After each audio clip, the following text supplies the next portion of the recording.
What's going on, everyone? Welcome to today's live show, JoJo Fry. Glad to have you here.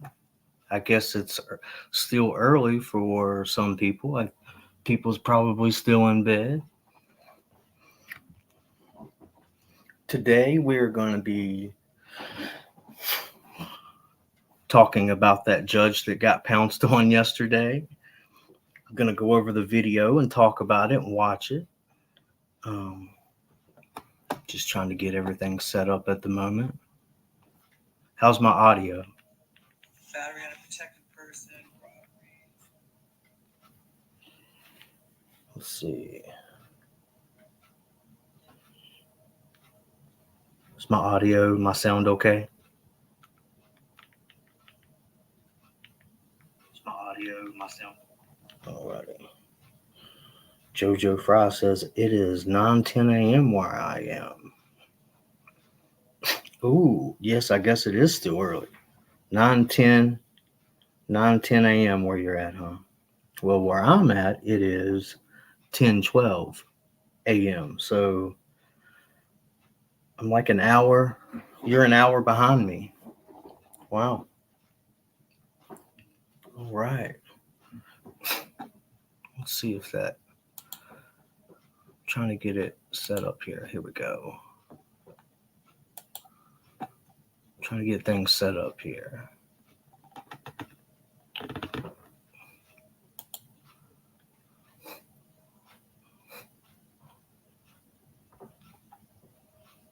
Let me see if I can do it this way. Hold on. Let's see.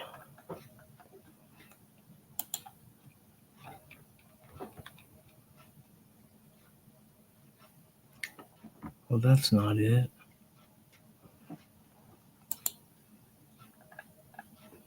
Hmm.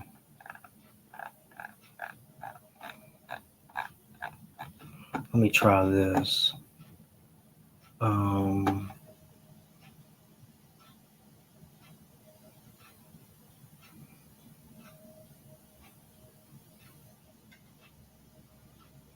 I don't know why it won't let me do it this way. Let's see. Let me try it again. I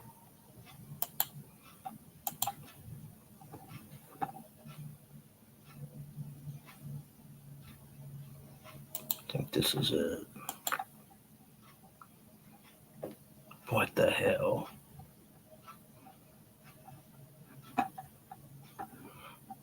Nothing can ever be simple and easy. Let's see.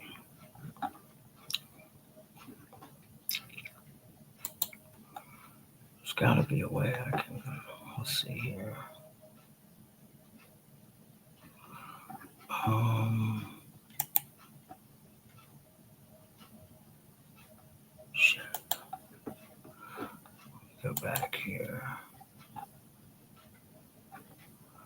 Um.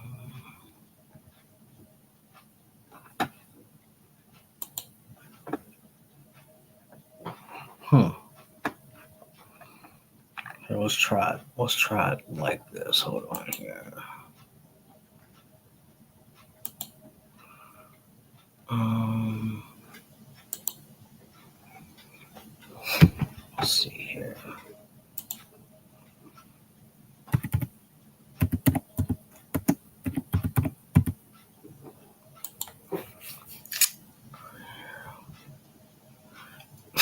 Here we go.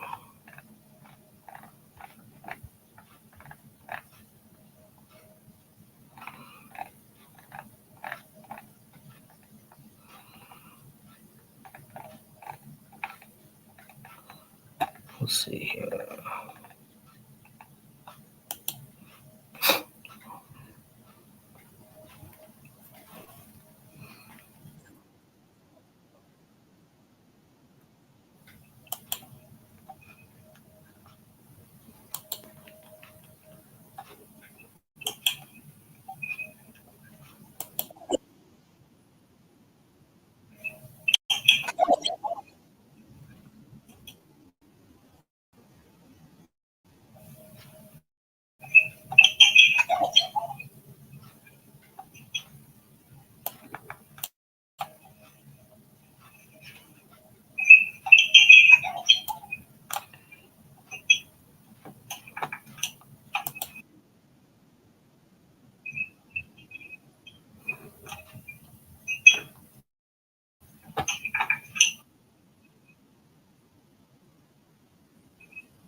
Everyone still hear me? Oh, what's up?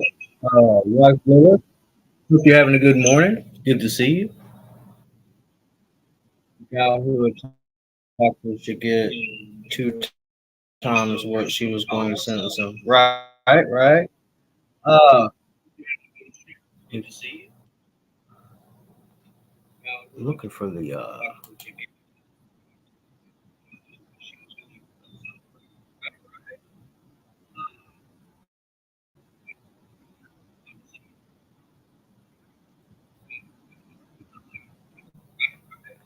I was looking for the. I was going to try to pull the video up. I'm having a little bit of technical difficulty, so just give me a minute. Um, yeah, this dude's crazy, man. Pull the video up. I'm having a little bit of technical difficulty, so just give me a minute. Um, yeah, this dude's crazy, man. Let's see.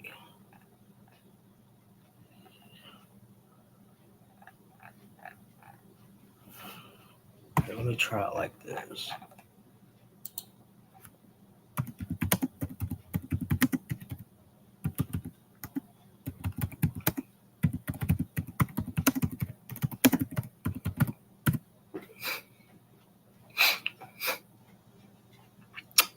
Oh, maybe this is it. Let me try this.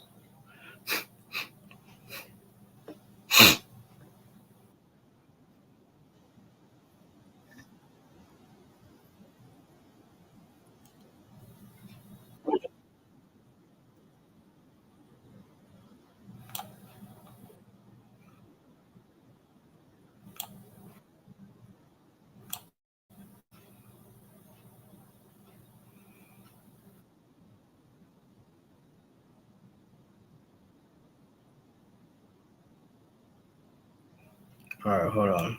Here we go. Let's try this. All right, we're getting ready to watch the video. Let's see. Let's see here.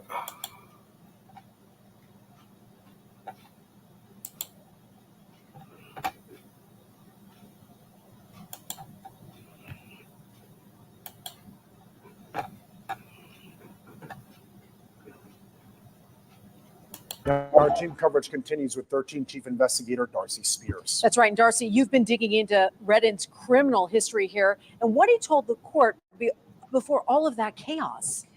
Tricia, it appears that Redden is an example of how the system can fail mentally ill defendants. His attorney explained that Redden has been diagnosed with schizophrenia and bipolar disorder. He'd been through mental health court twice amid a string of violent crimes. For the case today, he was initially charged with assault with a deadly weapon, but pled it down to attempted battery with substantial bodily harm. Mr. Redden, is there anything you want to say on your own behalf before I pronounce sentence? So basically, I would like to tell the courts and everyone here, like, based on my criminal history, like, I feel that, like, I shouldn't be, like, sent to prison for a second time. Have you looked at your criminal history? Have you looked at your criminal history? I actually just, I looked at it. I mean, you lived it, I I suppose. just looked at it, Yeah. and, 3 felonies, a gross, 9 misdemeanors, multiple DVs. Got a lot going on, sir. yeah, I just feel like, Battery on a protected. So yeah, he's saying he shouldn't be sent to prison for a second time. Don't send me to prison twice. That's what he's saying. You know, he's saying, please don't send me to prison. I'm a good man. You know, I'm a pillar of the community here. You know, I can't go to prison twice. I'm a really good man. You know, I just suffer from mental illness, and yeah, don't send me to prison twice. You know, because I'm a really outstanding citizen. I'm a pillar of this community. See what else he says.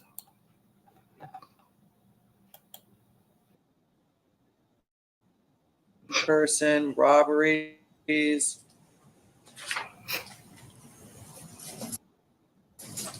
Attempt home invasion. Court records show Judge Holthus oversaw one of Redden's previous cases for malicious destruction of property that was in court as recently as October. The two have a calm and matter-of-fact exchange, with Redden telling the judge he's a changed man, even indicating that he understands. Video I want to show, but we're going to watch this one first. She must do what she feels is right in deciding whether to send him to prison for a second time. I just figure like I'm in a better place in my mind, my mental health. I have a support system. I just got hired as a teamster for the union, making $20 an hour. He's in a better place mentally, y'all. He's in a better place mentally now. He understands his triggers. And he just got a job working for Teamsters, making $10 an hour. Okay. And like the reason behind every single domestic violence, I've been dealing with mental health, and I didn't know that I was dealing with mental health. Okay. So he's saying he's been dealing with mental health and he didn't know it, but now he knows that he's mentally ill. Okay. Put me in mental health court, and I still didn't know that I had a mental health problem until it was August 2022 when I realized I have a problem with this. And like having a dictionary and like understanding myself, getting to know myself a little better, and applying it to my personality, and having an epiphany at that moment in those instances, and just like trying to learn from my mistakes, And I feel like I shouldn't be sent to prison. But if it's appropriate for you, then you have to do what you have to do. But I feel. Okay, so he says he feels like he shouldn't be sent to prison twice because now he understands his mistakes and knows his triggers, and he's just got it all figured out. All right, let's go. Figure that, if I'm in a better place in my life, I'm not doing drugs, I'm not out there committing crimes now, and I feel like I should be given a shot because I'm in a better place than I was. So he says he's not on drugs now. He's in a better place now than what he was. He's not out. He says, I'm not out committing crimes now. So, Judge, you just give me a second chance. And, but that's, I'm a person who never stops trying to do the right thing, no matter how hard it is. He's the kind of person to where he always tries to do the right thing, no matter how hard it is. Okay. I just, and I'm trying, and I never give up trying to do the right thing. Right. I'm not a rebellious person. I don't want to be. He says he's trying. He's never going to stop trying to do the right thing, and he is not a rebellious person. Okay. He is not a rebellious person, everyone. Okay, let's keep that in mind. He's not rebellious, no. And I want you to have to, sit up there and waste your time as well. He says he's done the best he can in light of his mental health issues. His attorney explained that the 30-year-old does not have a high school diploma and planned to pursue that while training for a new job he'd just gotten with the Teamsters, telling the judge Redden will do well on probation and is worth the risk. I appreciate that, but I think it's time that he gets a taste of something else because. Oh, she says she basically said, I appreciate your speech, but I'm not buying those bullshit lies that's spewing out of your mouth. And I think it's time for you to get a taste of your own medicine. That's what she's saying here. I just can't with that history.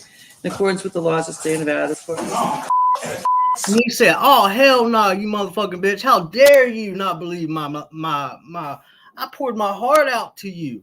How dare you not believe my lies? In the aftermath of the attack. Y'all see how high he jumped? I knew right off the bat when I first seen a clip of this, the first word that came out of my mouth was this a black man? Because I'm going to tell you why. I knew it had to have been a black man that pounced on this judge. And the reason for, I know how high these judge benches are. Those things, if you've ever been in a courtroom, those things are really high in the air. I mean, really high. It's not like a picnic table that you're jumping over here. Those judge benches are really high in the air. So I immediately knew, this had to have been a black man because, y'all ever seen the movie White Men Can't Jump, right? So I mean, he leaped over that judge bench. I mean, he was like, he grew wings. Hold on, I got a phone call. I got to answer this.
All right, I'm back. Can y'all hear me?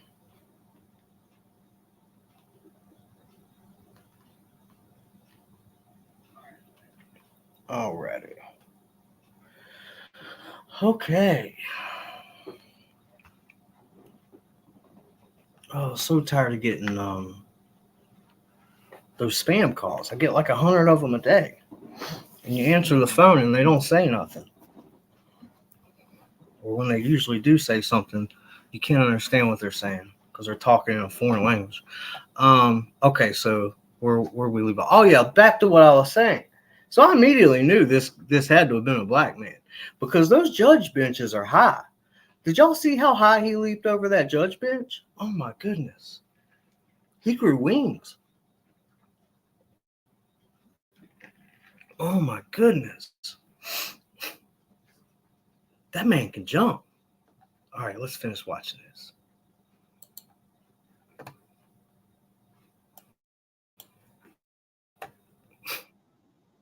Panic ensues as it's clear more help is needed in the courtroom. This part right here. No, they didn't show it. Off camera, down on the ground behind the bench, Redden appears to be in the throes of a psychotic break, yelling unintelligibly and loudly clapping. No doubt lots of All right, they didn't. All right, I'm going to play the one that shows a little bit more because I want to talk about more what happened. Let's see here. Let me see the comment section here. Sorry, I couldn't see the chat box. Oh,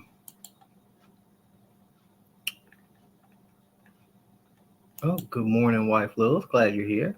Jojo Fry, good to see you. Good morning, everyone.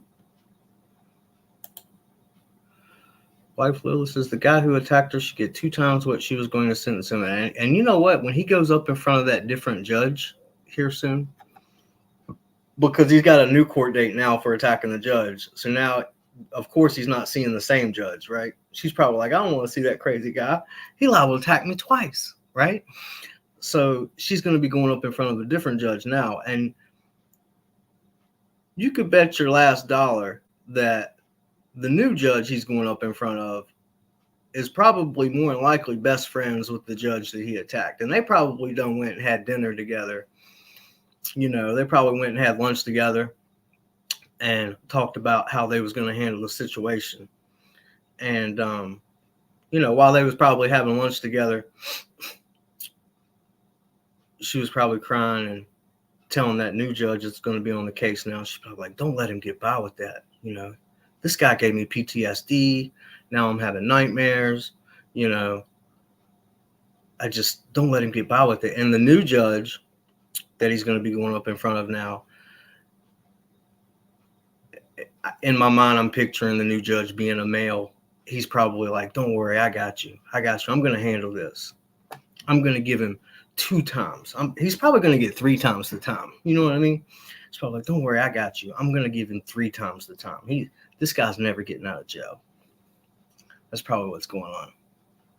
Let's see.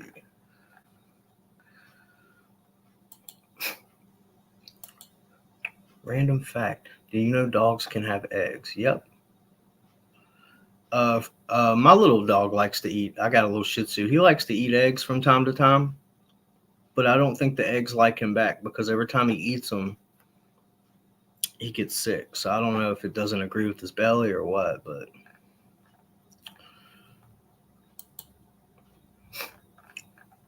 yeah. All right. Now that I'm caught up, I think I'm caught up with the chat here. All right. Let me try to find that video. Because there was a better video.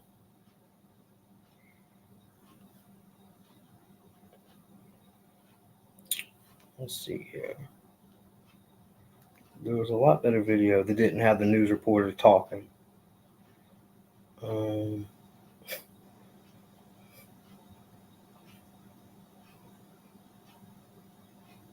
that it? I think I may have found it. All right, let's see.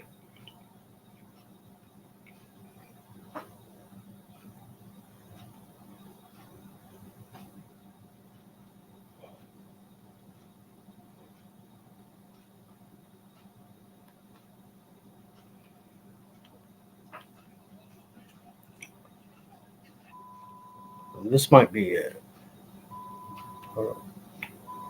He was even kicking her while she was down, too, if you watch the footage. All right, this is a little bit better video, but it's not the one. Let's see. Where is the one that I seen earlier? Was this it?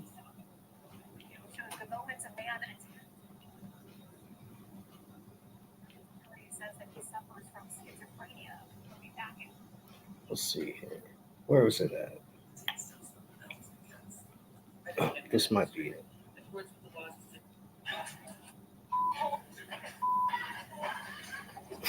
Is this it? I think I found it. Hold on. You could tell the guy wearing the black suit. You could tell these people that was trying to help this judge. All right, I think I found the video. You could tell the people that was trying to help this judge that they've never gotten into a fight in their whole entire lives. You could just tell by like the dude in the suit that was throwing the punches. He was going like this, like he was hammering a nail. Like, you know, they was fighting like little sissy lalas. They was fighting like I don't want to say all, you know, there's some women that fight like men. Don't get me wrong, but they was fighting like little sissies that's never fought before. All right, I'm going to try to pull this video up here. Let's see.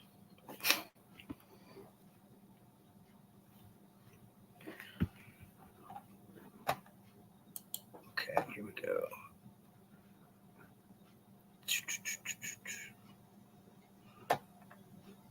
Okay.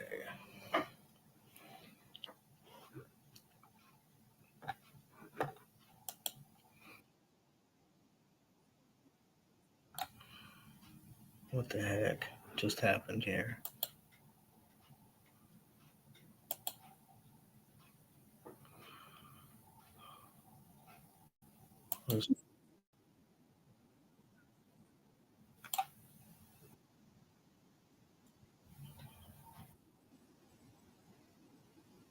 All right, that's not the one. Let's see. Let me go back. All right, let's see. Where is...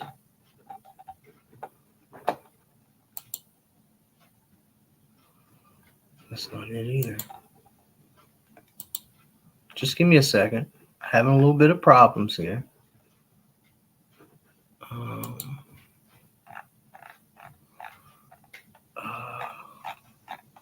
All right, here we go.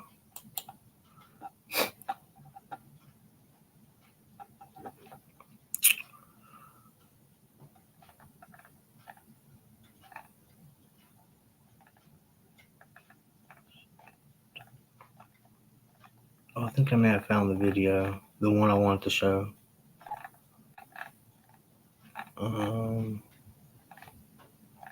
Let's see, might be this one.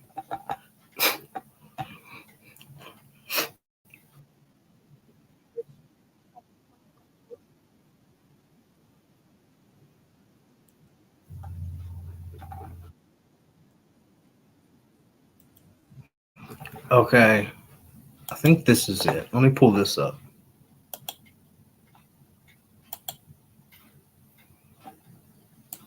Let me pull this up here.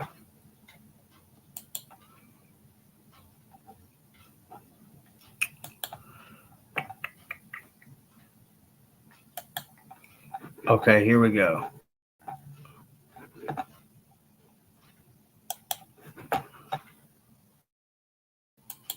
Spears. That's right. And Darcy, you've been digging into Redden's criminal history here and what he told the court before all of that chaos. Tricia, it appears that Redden is an example of how the system can fail mentally ill defendants. His attorney explained that Redden has been diagnosed with schizophrenia and bipolar disorder. He'd been through mental health court twice amid a string of violent crimes. For the case today, he was initially charged with assault with a deadly weapon, but pled it down to attempted battery with substantial bodily harm. Mr. Redden, is there anything you want to say on your own behalf before I pronounce sentence? So basically, I would like to tell the courts, everyone here, like, based on my criminal history, like, I feel that, like, I shouldn't be, like, sent to prison for a second time. Have you looked at your criminal history? Um, Have you looked at your criminal history? I actually just, I look at it. I mean, you lived it. I just look at it. You said I Yeah. Look. You know, 3 felonies, a gross, 9 misdemeanors, multiple DVs. He said, have I looked at my criminal history? He said, Your Honor, I don't have to look at my criminal history. I lived it. I lived it. All right, here we go. Got a lot going on, sir. yeah. I just feel like, Yeah. Battery on a protected person, robberies, attempt home invasion. Court records show Judge Holthus oversaw one of Redden's previous cases for malicious destruction of property that was in court as recently as October. The two have a calm and matter-of-fact exchange, with Redden telling the judge he's a changed man, even indicating that he understands she must do what she feels is right in deciding whether to send him to prison for a second time. I just figure like I'm in a better place in my mind, my mental health. I have a support system.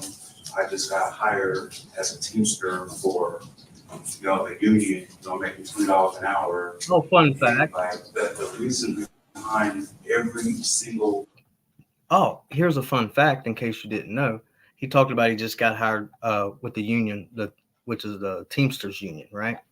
Fun fact, if you don't know who started the Teamsters, originally the Teamsters was started by mafia member Jimmy Hoffa, the guy that went missing that they never found.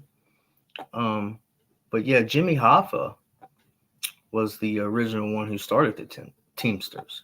And I got a great grandfather who was actually a member of the Teamsters, and he was like really high up ranks of the Teamsters Union. But I digress. Here we go. Domestic violence, I've been dealing with mental health, and I didn't know that I was dealing with mental health. And they put me in mental health court, and I still didn't know that I had a mental health problem until it was August 2022 when I realized I have a problem with this. And like having a dictionary and like understanding myself, getting to know myself a little better, and applying it to my personality, and having an epiphany at that moment, those instances, and just like trying to learn from my mistakes, And I feel like I shouldn't be sent to prison, but if it's appropriate for you, then you have to do what you have to do. But I figured that, if I'm in a better place in my life, I'm not doing drugs, I'm not out there committing crimes now, and I feel like I should be given a shot because I'm in a better place than I was then, so, but I'm a person who never stops trying to do the right thing, no matter how hard it is. And I just, and I'm trying, and I never give up trying to do the right thing. I know I'm not a rebellious person. I don't want to be standing there. Did y'all just hear that? He said, I'm not a rebellious person. I'm not a rebellious person. That's what he just said. All right, let's go on.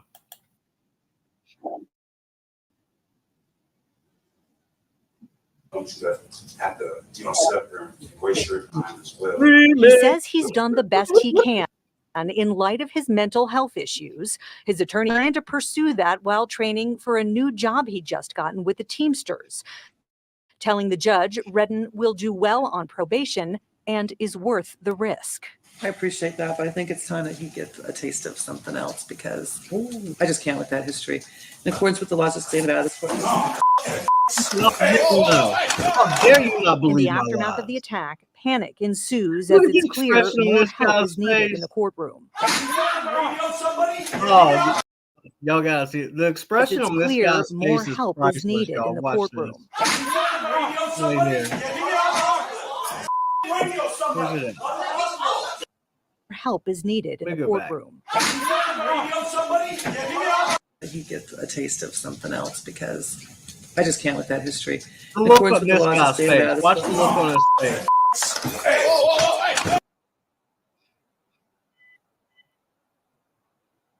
Oh man, I missed it. The look State of on Nevada, his this court. face was priceless. Here we go.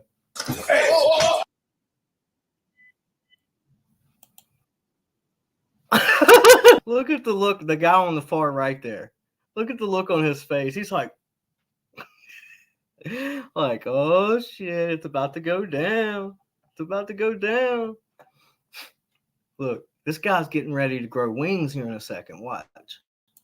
Watch this. He's going to grow wings and fly over this bench. In the aftermath of the attack, panic ensues as it's clear more help is needed in the courtroom. This is the part I wanted to talk about. You can tell none of these people's been in a fight their whole entire life. Off camera, The down guy on on the the ground seat right behind here. the bench, Redden appears to be in the throes of a psychotic break, yelling unintelligibly and loudly clapping. No they doubt, didn't show lots it. of questions to be answered in the wake of this, including inquiries into the Really not possible gonna failure show it. of the system in dealing with mentally ill repeat offenders. All right. And of course, Yeah. That's not the video.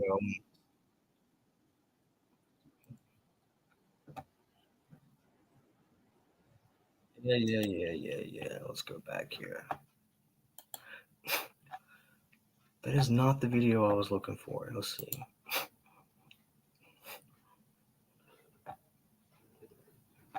Where is that video at? Let's see. Maybe it's this one. Let me check this one out. Might be this one.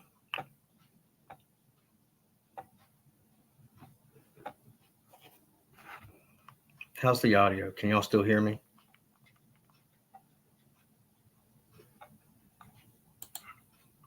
How's the audio? All right. Woo!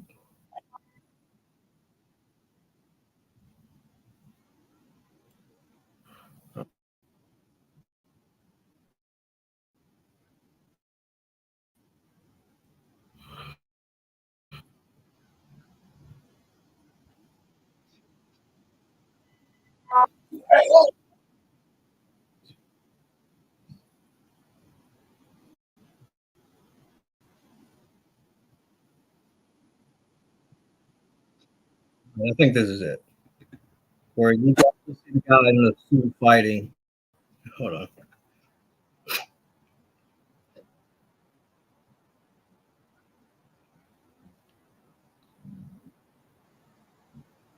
Here it is. Here it is. All right, let me. All right, all right. Let me pull this up. Here we go. Let me pull this up. I think I found the video that shows the guy in the suit fighting like a little sissy Lala. Here we go.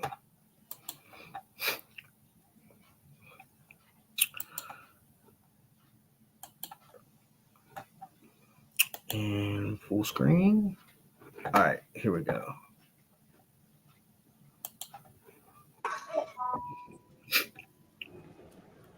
Now, this attack was all caught on camera. Because I just can't with that history. In accordance with the laws of the state of Nevada, this court. Woo!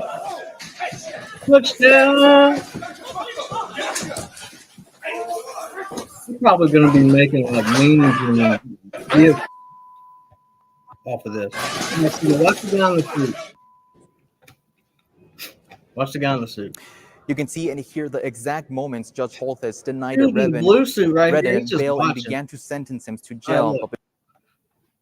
He's like going like this when he was punching. Before the judge could finish, Going Redden like this, rushes like he was towards her, hammering a jumps nail. over her bench, But and attacks her. You can see the judge fall to the ground, and district court marshals jump in to try to stop Redden. The marshals are seen struggling to contain him for a few seconds before the video ends. Now, in a statement to Channel 13, the Las Vegas District Court says that Judge Holthus experienced some injuries and is being monitored at the moment. The district court says the court marshal was transported to the hospital after sustaining some injuries. He's in stable condition. Now, the statement then goes on to say, quote, "We commend the heroic acts of her staff, law enforcement, and all others who subdued the defendant. The court remains committed to a safe and..." what about the injuries of the guy that leaped over the bench? I'm sure he's got some injuries. How come they're not talking about his injuries? Does nobody care about him? All right, and watch this guy right here. You can see and hear the exact moments Judge Holthus denied Here it is. Redden bail and began to sentence him to Look, jail. there it is. There it is. There it is. Watch it.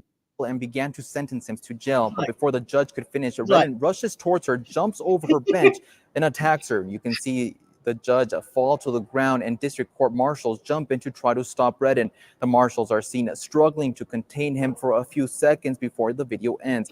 Now, in a statement to Channel 13, the Las Vegas District Court says that Judge Holthus experienced some injuries and is being monitored at the moment. The district court says the court marshal was transported to the hospital after sustaining some injuries. He's in stable condition. Now, the statement then goes on to say, quote, "We commend the heroic acts of her staff, law enforcement, and all others who subdued the defendant. The court remains committed to a safe and secure courthouse and courtrooms. We are reviewing all our protocols and will do whatever is necessary to protect the judiciary, the public, and our employees." Now, Judge Holthus had a full courtroom docket on Wednesday, but after an incident, marshals cleared the courtroom he still would for have the made rest it of over. the day. Now, Redden now has a court appearance Thursday morning at 9 before a different criminal judge. Now, Redden is now facing new charges stemming from today's incident in court. Now, those include one felony charge, a battery on a protected person resulting in substantial bodily harm, and 3 other misdemeanor charges. It's about your hat and the way it makes people feel because it incites fear.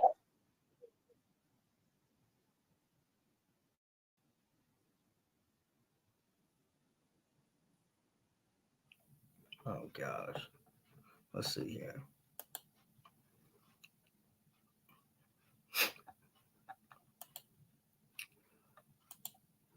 Okay. Let's see. Go back here. All righty. Wasn't that crazy? That guy can jump, man. But that still wasn't the original video that I was wanting to play. Where is that video at? I'm looking for it. See if I can find it. Go back.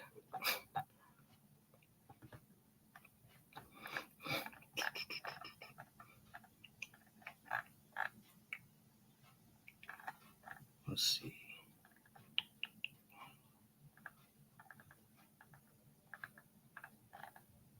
Oh well. Let's see.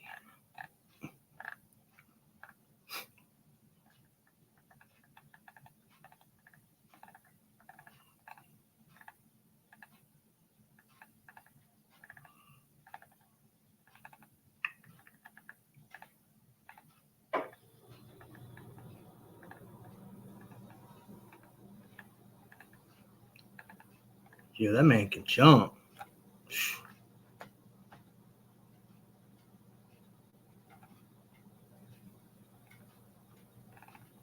Maybe let me see if this. See what this one is. So, how's everybody's morning so far?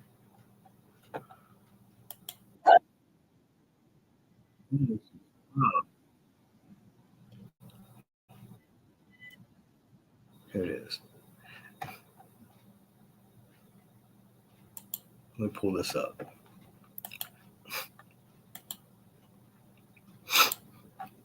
Here we go.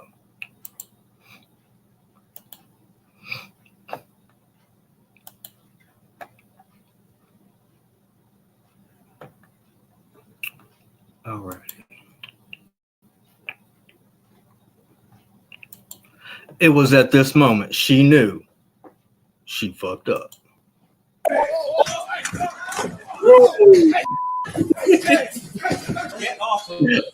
Oh, shit. Clark County District Court Judge Mary Kay Holthus attacked in the courtroom during the sentencing of a 3-time felon, 30-year-old Deobra Redden. Some shocking video there. We want to get right to our Giovanni Carrillo live from Clark County District Court with the video and what we know. Giovanni. Right, well, Deobra Redden was in front of his judge, Mary Holthus, for a sentencing hearing on a charge of attempted battery with substantial bodily harm. Now, this attack was all caught on camera. Caught on camera. Because I just can't with that history. In accordance with the laws of the state of Nevada, this court. She's like, oh, that's good. Leaps to the side. She's like,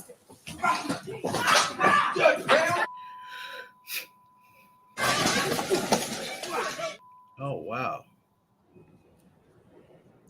You can see and hear the exact moments Judge Holthus denied Redden bail and began to sentence him to jail. But before the judge could finish, Redden rushes towards her, jumps over her bench, and attacks her. You can see This the guy judge fall to the ground, and district court marshals jump in to try to stop Redden.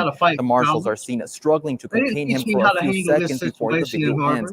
Now, in a statement to Channel 13, the Las Vegas District Court says that Judge Holthus experienced some injuries and is being monitored at the moment. The district court says the court marshal was transported to the hospital after sustaining some injuries. He's in stable condition. Now, the statement then goes on to say, quote, "We commend the heroic acts of her staff, law enforcement, and all others. Will do whatever is necessary to protect them." After the incident, marshals cleared the courtroom for the rest of the day. Now, Redden now has a court appearance Thursday morning at 9 before a different court. How many people did it take? Those include one felony charge of battery. Redden rushes towards her, jumps over her bench, and attacks her. You can see the judge fall to the ground, and district court marshals jump in to try to stop Redden. The marshals are seen struggling to contain him for a few seconds before the video ends. Now, in a statement to Channel 13, the Las Vegas District Court says that Judge Holthus experienced some injuries and is being monitored at the moment.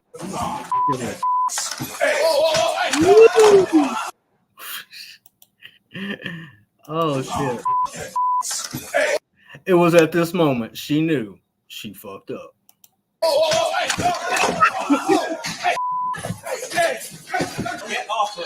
Get off of her. Clark County District Court Judge Mary Kay Holthus attacked in the courtroom during the sentencing of a 3-time felon, 30-year-old Deobra Redden. Some shocking video there. We want to get right to our Giovanni Carrillo live from Clark County District Court with the video and what we know. Giovanni.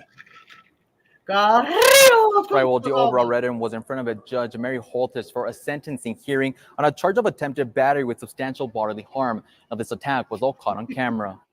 I know, it is crazy, isn't it? I just can't with that history. In accordance with the laws of the state of Nevada, this court. I'm going to teach this guy a lesson. I'm going to teach you a lesson. Woo!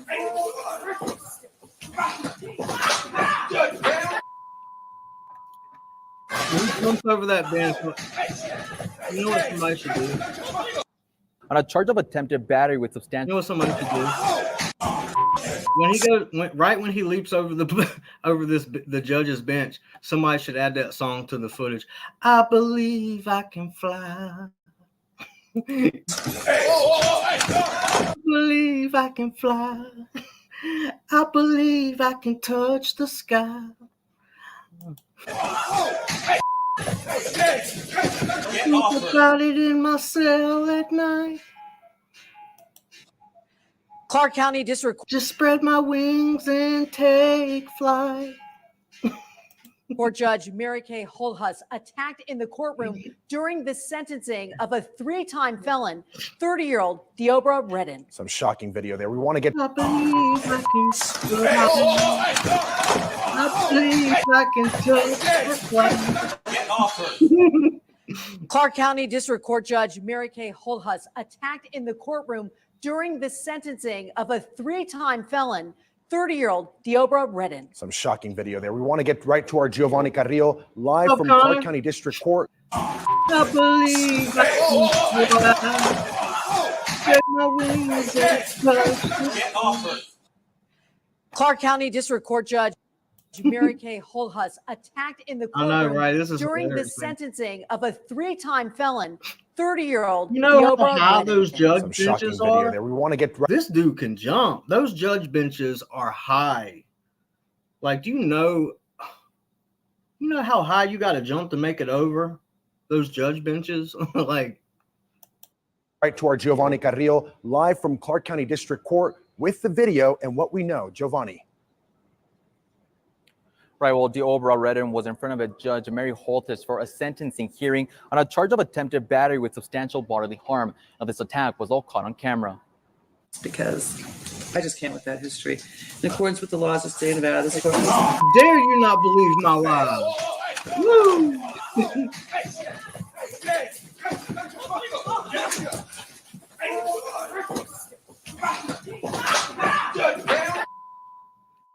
You tell these people over here don't know how to fight. Little Harvard boy over here doesn't know how to handle a situation. You can see and hear the exact moments Judge Holthus denied Redden and bail and began to sentence him to jail. But before the judge could finish, Redden rushes towards her, jumps over her bench, and attacks her. You can see the judge fall to the ground, and district court marshals jump in to try to stop Redden. The marshals are seen struggling to contain him for a few seconds before the video ends. Now, in a statement to Channel 13, the Las Vegas District Court says that Judge Holthus experienced some injuries and is being monitored at the moment. The district court says that she knocked a little noggin on the flag. Court marshal was transported to the hospital after sustaining He was even, if you watch the video, he was even kicking her while she was down on the ground. Like, if you watch the video really good, you can see him kicking her. Like, he was injuries. He's in stable condition. Now, the statement then goes on to say, quote, we come.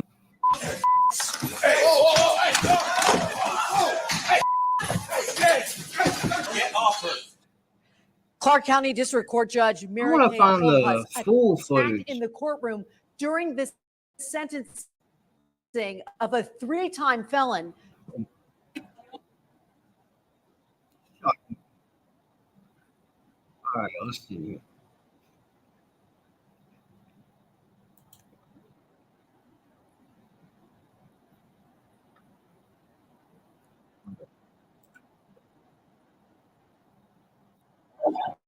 There we go. Let me see the chat. Connor Lyons, he belongs in the Olympics. I agree.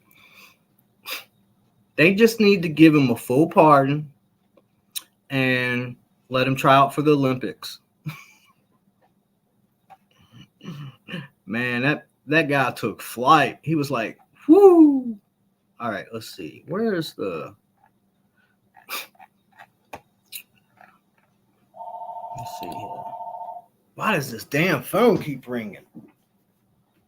Hold on real quick.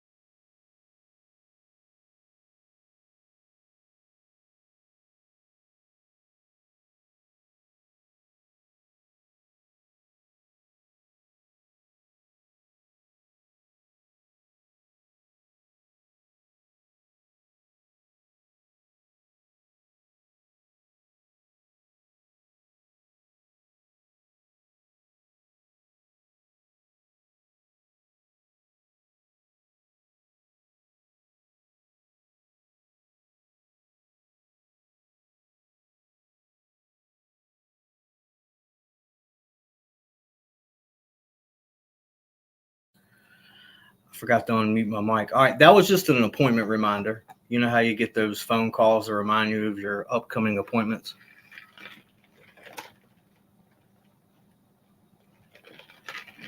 All righty. So, yeah, I'm looking for the original footage here.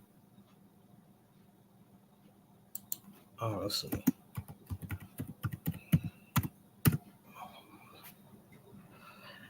I seen it this morning. Just got to find it again.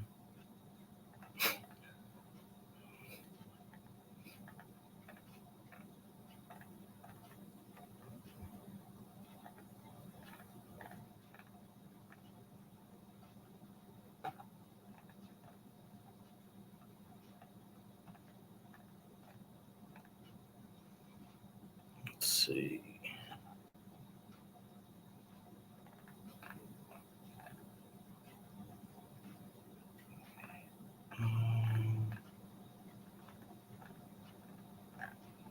Where's this at here? Let's try this one.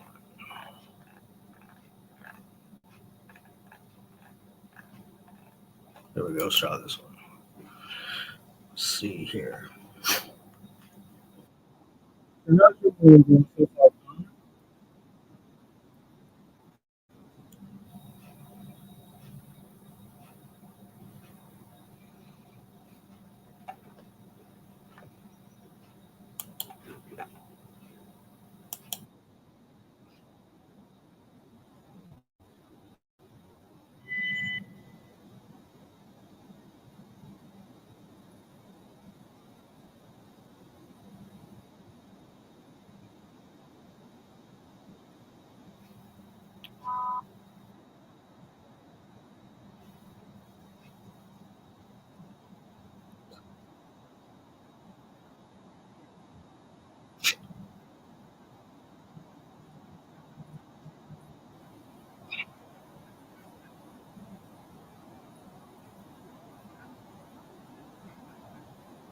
She's probably going to make that bench a lot higher after this incident.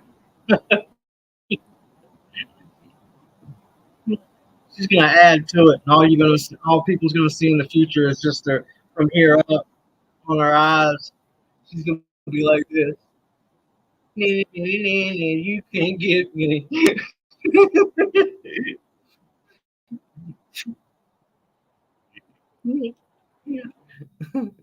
Yeah, they're gonna add to her bench and make it higher, and you're only gonna be able to see from here up, or her future people that she sentences. Only gonna be able to see her from here up, and she's gonna be behind her little judge bench, and she's gonna be like, you can't see me, you can't get me.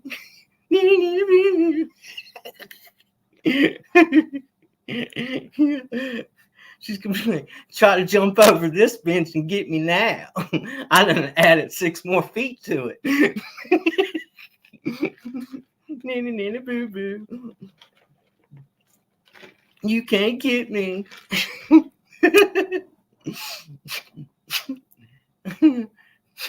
Yeah, she's probably gonna add to that. She's probably gonna add to it.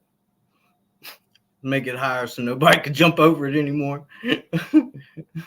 They're gonna and the guards standing at the front door where you got to go through the metal detectors. They're gonna start a new process now where they're gonna start doing like questionnaires. So they're gonna ask each individual that comes in there how high they can jump. They're gonna be doing little math problems like, so how high can you jump again? The last time you jumped, what was the height that you could jump again? They'll be doing little math problem stuff, make sure nobody can jump over the bench anymore. Oh man, where's Six Pack at?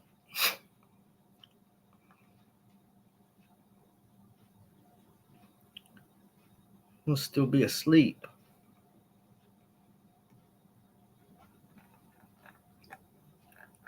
Must still be asleep. Where you at, Six Pack? Oh man. What else is going on around the world? Any more crazy stuff happening other than what's that guy's name? Man, I forgot. But there's got to be something else crazy going on besides, people taking flight and pouncing on judges. Man, that was just wild. Let's see here. Let's see what else we can find.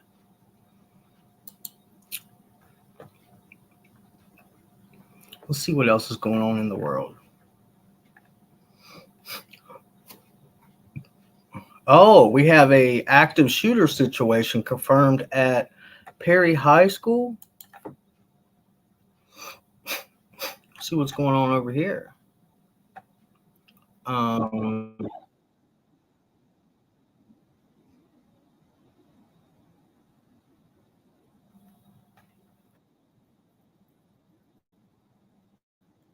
There we go.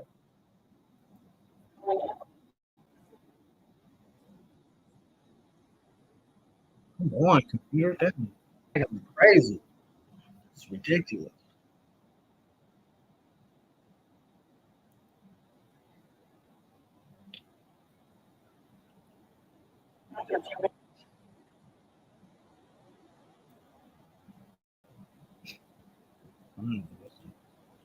Here we go.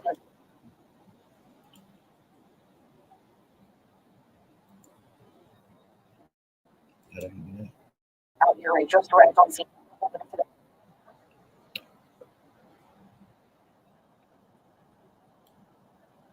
Morning, I was passed by multiple police cars, multiple. You could tell she's freaking cold by her voice. She's all hands on deck situation you could tell here the in Perry right situation now. here We at have a Perry, little confirmed at the moment, but as we have told you online and here on We Are Iowa, the shooting call or the active shooter situation was reported about 7:40 a.m. this morning here in Perry. Again, there is limited information at this time if there have been any casualties. We don't know much about the suspect, if the suspect has been detained, if the suspect is down. But as of right now, we are monitoring the situation.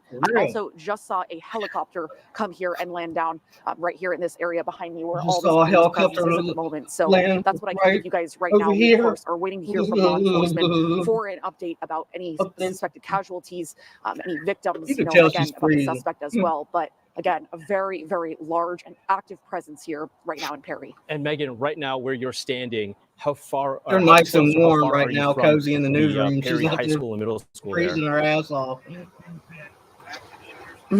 Yeah, Chanu, it's hard to say.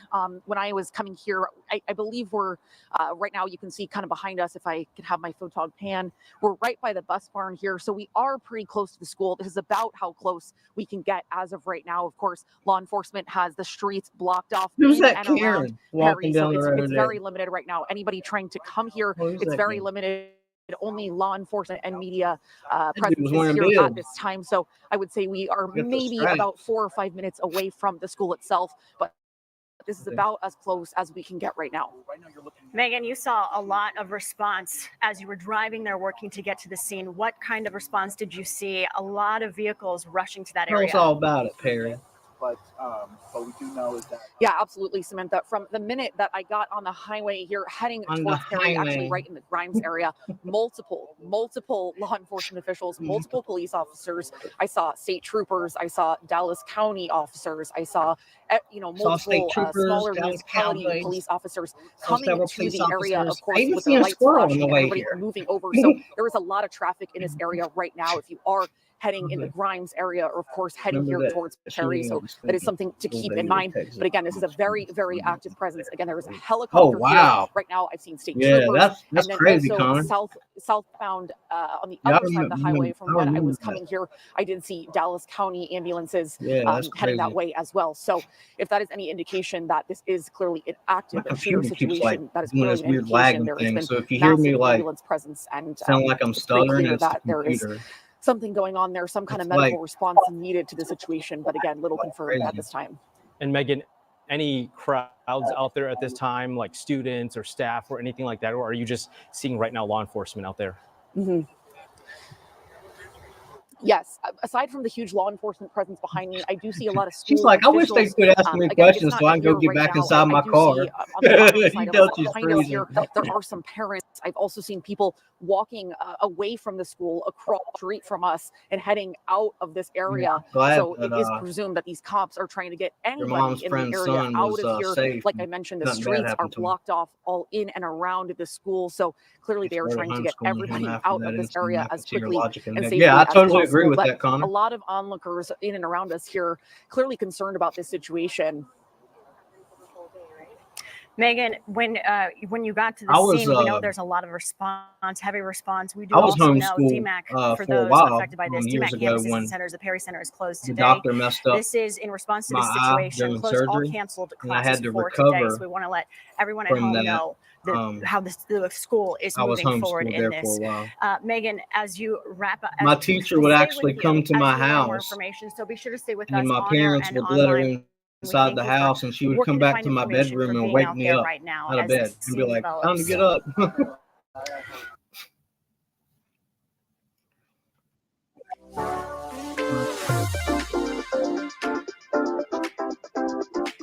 Also,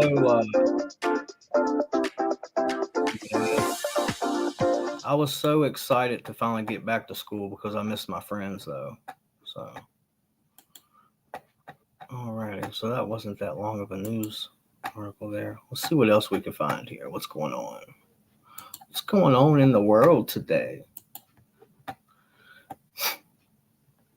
Something's wrong with the world today. Don't know what it is.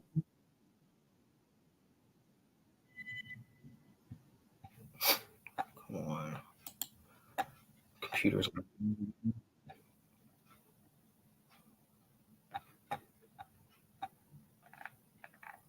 All right, here we go. Let's go. Let's see.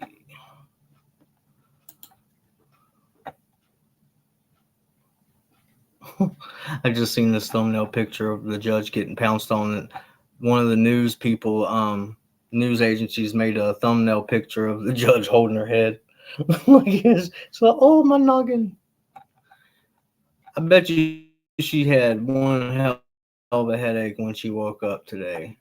When she woke up this morning, she's probably like, I bet her whole body was aching. She probably felt like she'd been run over by a bus or something. She probably went to the doctor and was like, my whole body's killing me. I got a migraine headache. My whole body's hurting. I feel like I broke something. And he was probably like, okay, well, yeah, just go to Walmart and pick you up some Tylenol and ibuprofen and get lots of rest and drink plenty of water and take that and you'll be good to go in about a week. Let's see. Let's go over here.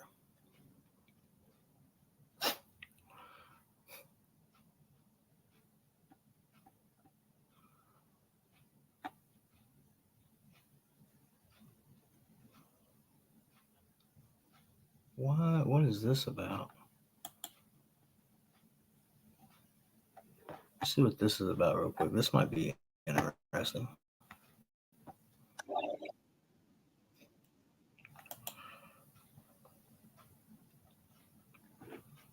What?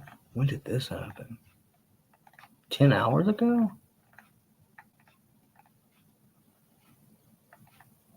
Whoa. The bodies of the pregnant teen and her boyfriend were found the day after Christmas in a medical center apartment complex. A 19-year-old was taken into custody in San Antonio and faces capital murder charges. Father and son arrested in Savannah, Soto. Matthew Guerrera murders. Why isn't this playing?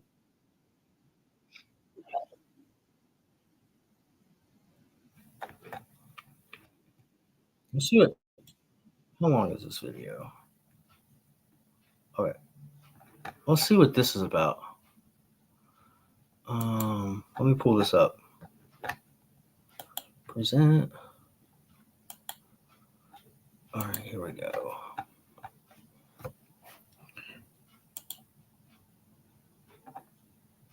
Something wrong with the world today.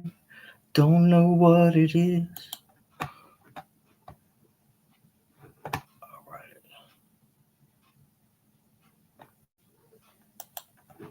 All right, here we go.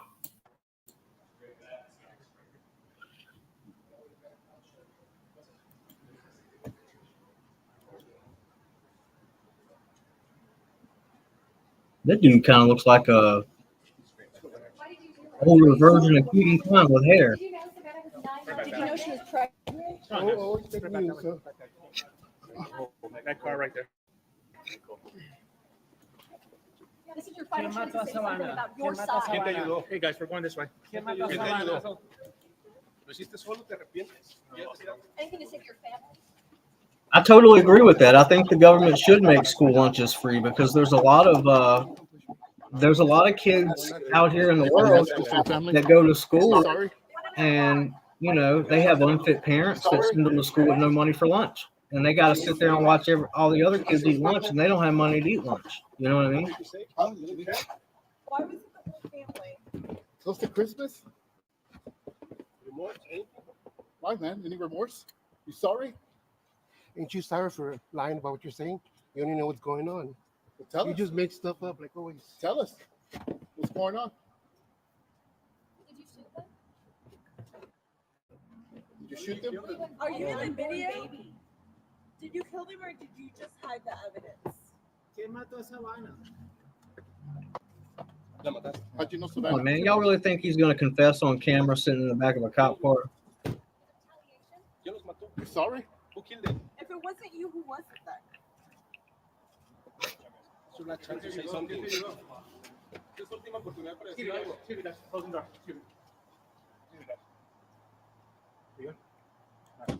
Word, I heard that, Connor. What was your favorite? You didn't have like that one favorite meal that your school served. Like I know back when I was in school, there was that one meal that the school would serve like once a week, and I absolutely loved it. You didn't have like that one meal that you liked. Are you sorry for what happened? So yeah, this father and son got arrested for murder or something. What do you want to say to your family, to Savannah, to Matthew's family? You sorry? You sorry? You know, my cousin still remembers his passcode for his lunches because they had it set up to where you had to give him a passcode to get your lunch every day. He still remembers his 4-digit passcode for his lunch. Isn't that crazy?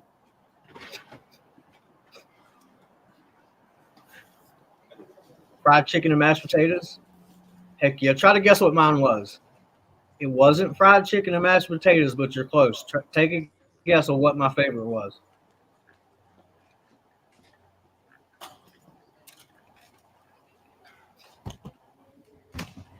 Yeah, that's good too, JoJo.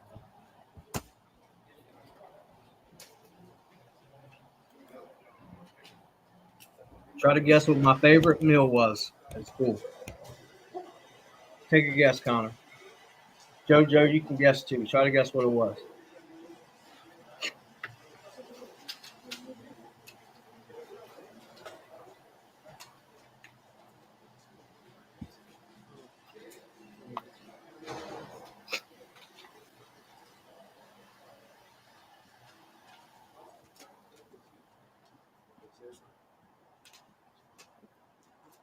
Good evening, everyone. Sergeant Washington Moscoso, WA. Meatloaf Day? No, it wasn't meatloaf. You're close though. So the individuals you saw this evening, the first individual's name is Ramon Preciado, 53 years old. Ramon Preciado. 651. The second individual was Christopher Preciado, 19 Preciado. years old, SID number 1191061.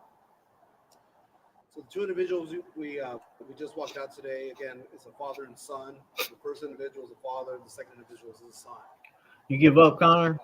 My favorite meal back in school, they had it once a week, and I think it was on Wednesdays. With capital murder, and the father's going to be. It was country fried steak and gravy day. Oh my gosh, you got steak and gravy with mashed potatoes and gravy, and it always came with a roll. To where we are today. I will say that I would always get 2 steaks and grease and 2 mashed potatoes and 2 rolls. obviously the investigation. People would sit. I would sit down with my friends and stuff, and people would see all that food on my plate. And they'd be like, "Damn, you hungry?" One of the key pieces of evidence that we did collect at the scene was Savannah's cell phone, and so that was handed over to our technology Yeah, it was team, good. who was able to download some information on there. Man, I remember back when I was in high school. Let me tell you this story. Let me tell you this one story. When I was in high school, right? Let me pause With it. that information, the detectives were able to find. All right, so let me tell you this story back when I was in high school. Okay. All right, so like when you go to school, right, and it's time to go to lunch. Like I don't know, how y'all did things, but when I was in school, we all had our seats with our friends. You know what I'm saying? So we would all sit with our friends at the school in the cafeteria, and everybody had their certain seat that they like to sit at every single day, right?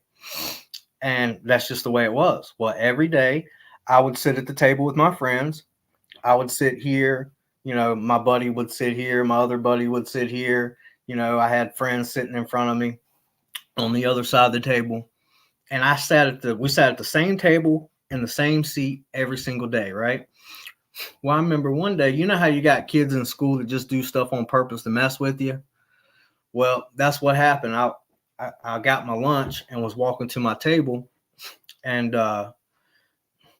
there was that one kid that tried to be a bully, and he had done gotten his lunch before me, and he was sitting in my seat. And he was sitting there with a smile on his face, right? He was like looking at me all smiling and cheesing and shit. And I was like, this motherfucker. So I walk over, and all my friends are sitting at the table, and my buddy looks up at me and he said, "I told him that was your seat." And he didn't listen. He said he didn't care, and he sat down anyways. And the dude's name was Tommy. Okay. And I said, he had blonde hair, and his name was Tommy. And I said, "Tommy," I said, "stop playing." I'm looking down at him, standing there with my lunch tray. He was like, "What?" I was like, I sit here. I was like, "Get up." He was like, "I don't see your name on this seat." I was like, "Yeah, we don't have names on our seat, but we all sit in the same spot every day. You know that." I'm like, "This is my seat. You need to get up." He was like, "Nah, this is going to be my seat from now on, right?" I'm like, "Seriously? You want to play that game? You want to try me?" He was like, "You ain't going to do nothing. This is my seat." He said, "Go find another seat." I was like, "All right, that's cool." So I set my tray down. I walk in the cafeteria, and at the time, I don't know if y'all still have, if y'all had these or not, but when I was back in school, we could get flavored slushies, right? Well, I got a cherry slushy, right? And I bought a cherry slushy. It was about like that. I got me a cherry slushy, and Tommy had a white shirt on that day, right? Up to him, he's sitting there like talking, laughing, cutting up, and they see me walk right up beside him. He looks over at me like that, right? I took that cherry slushy and I just dumped it on his head, right? I dumped it on his head, poured it right on top of his head. Man, it went right down his face, got all over his shirt, right? Right when I dumped that cherry slushy all over top of his head, I threw the cup in his lap and then I punched him in the jaw, right? Right when I punched him in the jaw, I grabbed him by his shirt and I just slung him across the other table that was behind us. And I sat down, slid my tray of food over, and I started eating. He's like, "Man, I can't believe you got a slushy all over me, man," this and that. And he's all snot nosed and crying and this and that. Of course, I caused a scene because of what I did. So the teachers come running over. And of course, they send both of us to the office. And so we're both sitting there in the office, right? I'm sitting there. Tommy's sitting beside me in his white shirt, got cherry slushy all over his white shirt and his face and stuff. And they're bringing him like tissues and napkins or paper towels or something to try to wipe his face off, or whatever. So we was waiting on to talk to the principal, right? Well, they ended up calling Tommy's mom. Tommy's mom had to bring him a new shirt and a new pair of pants. But yeah, that was crazy. But I just wanted to talk about that when we was talking about school lunches and stuff. I just triggered my memory. I want to talk about that. But the long story short, I got my seat back and damn, I just froze. Long story short, I got my seat back, and guess what? Tommy never tried to sit in my seat ever again after that.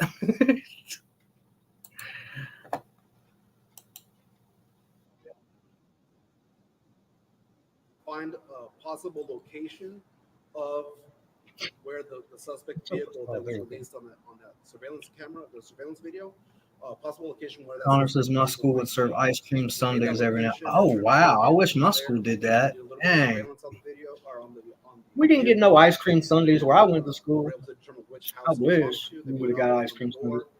The If first we would have gentleman, got ice cream sundaes, the first I'd individual, probably be a lot the father answered the door. fatter. Was cooperated fully with the investigation. We're right here to headquarters, and our detectives were able to start interviewing both the son and the father. Again, they were both at the home. Which I don't know about being a lot fatter because I got a pretty good workout when I was in school because of football practice and football games and stuff. Our detectives had enough, based on what they said, there was enough information there to get a warrant signed by a judge tonight. Again, to charge Christopher. I played football from Pee Wee all the way up to 11th grade. Again, there will be more charges. And then this is what we have right now. I'll answer any questions. then after that, I said fuck football. I got into the party scene and said fuck football and got into the party scene and I quit playing football. Yes. And so I want to touch base on something real quick. Since the release of the video that we put out on the 28th, I didn't agree with what my football coach was doing. With people sending tips and people sending misinformation. I didn't agree with what my football coach was doing. He was making poor choices on certain things, like the quarterback that he had picked for our football team at the time. He picked him because he was like this dude was close to like 7 feet tall. And he just thought because he was so tall, he would make a good quarterback. But the dude was tall, don't get me wrong, but he was like uncoordinated, like he was clumsy. So we'd be playing against another team, and he would throw the ball. You would think he'd be throwing it to one of our players. He'd throw it to the other team. So like he was uncoordinated. And I don't know how many games he costed us, but I had a talk with our coach, and I was like, you got to pull him out and replace him. We're losing games because of him. He wouldn't do it. He wouldn't pull Jeremy. He would not pull him. So after we kept, losing game after game because Jeremy was throwing the ball to the other player, to the other team. It was constantly being intercepted by the other player because he didn't know how to throw or shit. I said, you know what? Fuck this shit. I'm not going to keep playing for a losing team. So I quit playing football in 11th grade and said fuck football and got into the whole party scene because the football coach was making stupid-ass choices and not wanting to replace the dude that he had. I mean, you don't sit there and keep the same person in that keeps costing us game after game. I don't know whether his parents was donating money to the school or what the situation was, but you're supposed to be a football coach. You're supposed to make smarter choices. You're not supposed to sit there and just keep somebody in a position just because they're tall, even though they can't throw worth shit. You know what I mean? Didn't make no sense.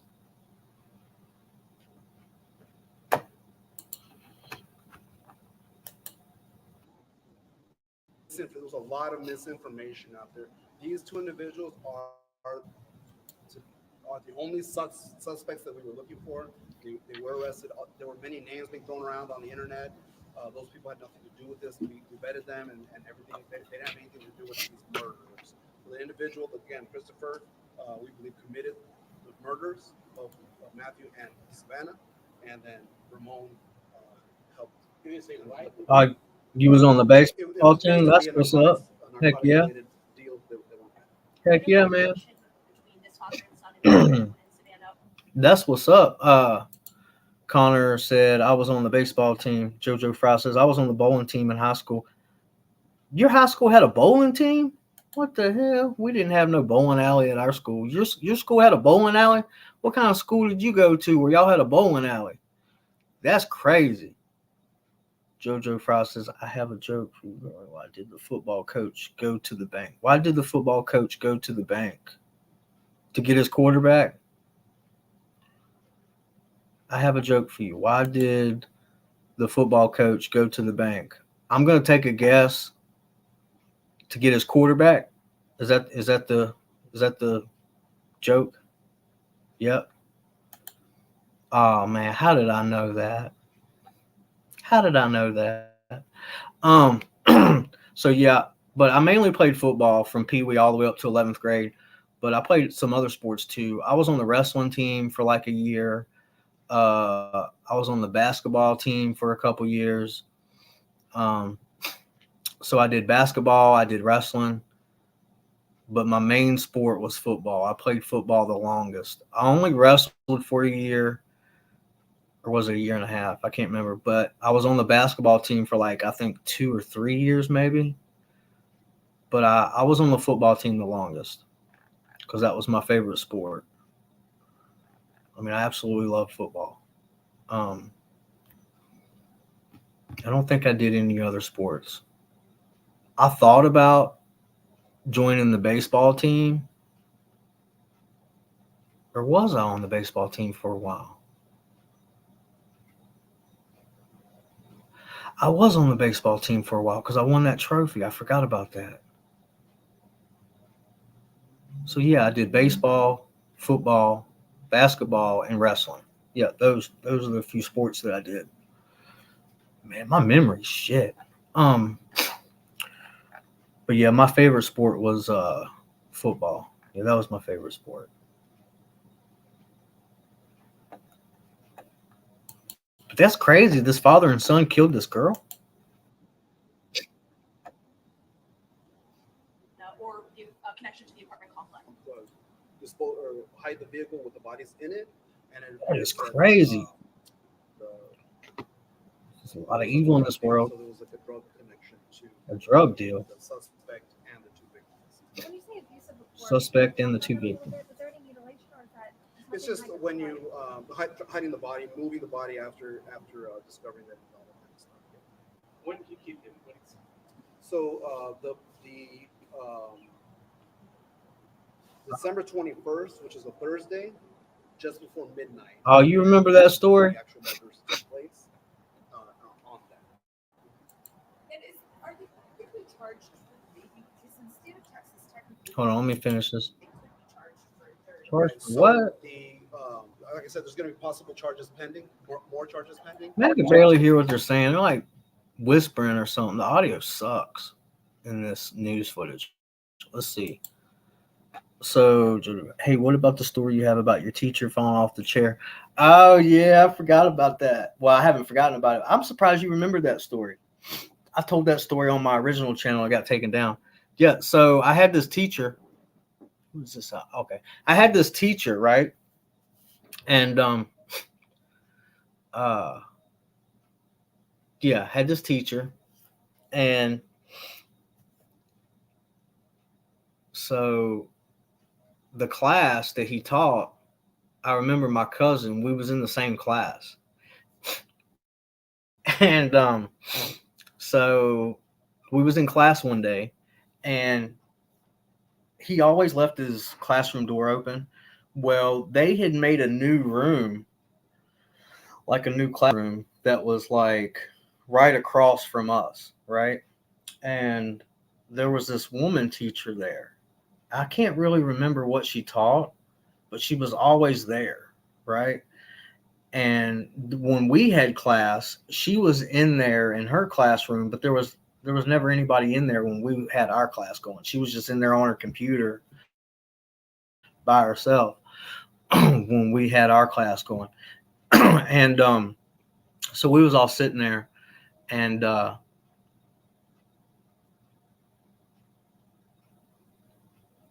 there was a bee. That's what it was. There was a bee, and what was it? Can't remember if it was. Can't remember if I was the one that raised my hand and asked him to kill the bee, or if it was my cousin. One of us had raised our hands and asked him if he could kill the bee because we're allergic to bees, right?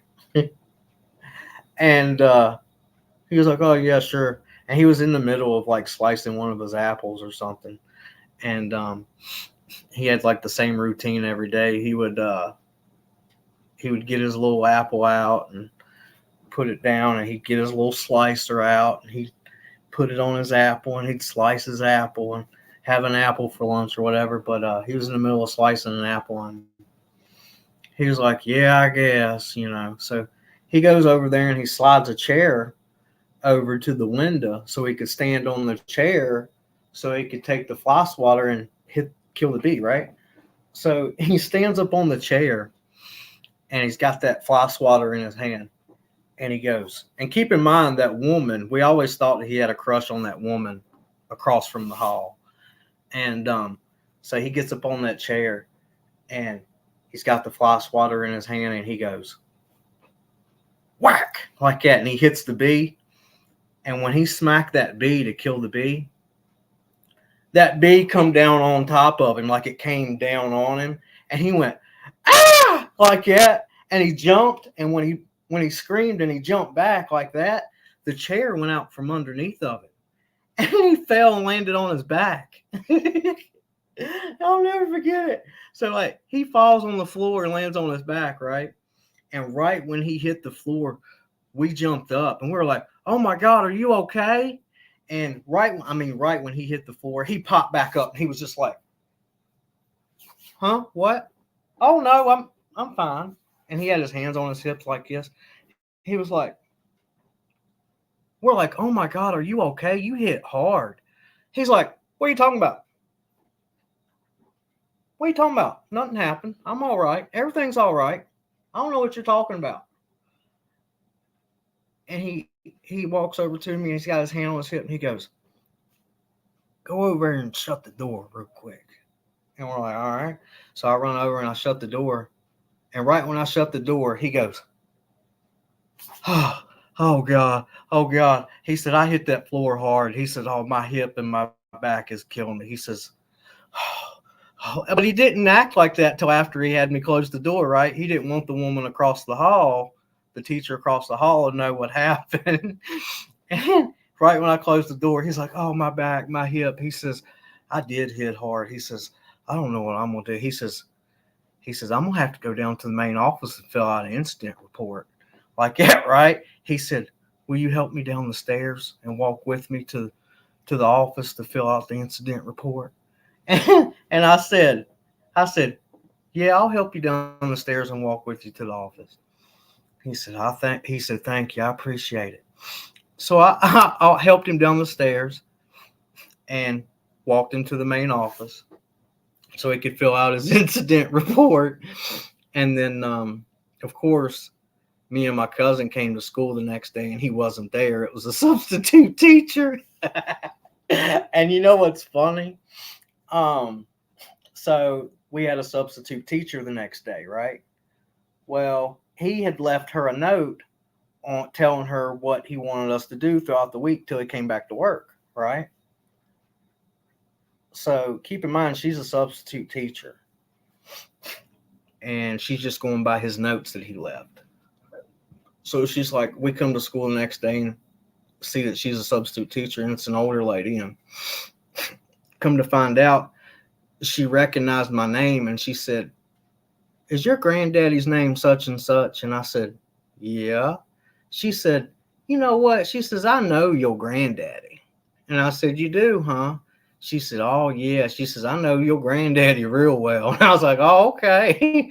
Well, apparently that substitute teacher, I found out, had some kind of fling with my granddad back in the day or something. I think she still has the hots for him. Well, I found that out. And then so she's like, all right, this is what we're going to do today. Because I distracted her. We distracted her and would talk to her for like 20 minutes. And then she'd realize, I didn't make them do their work.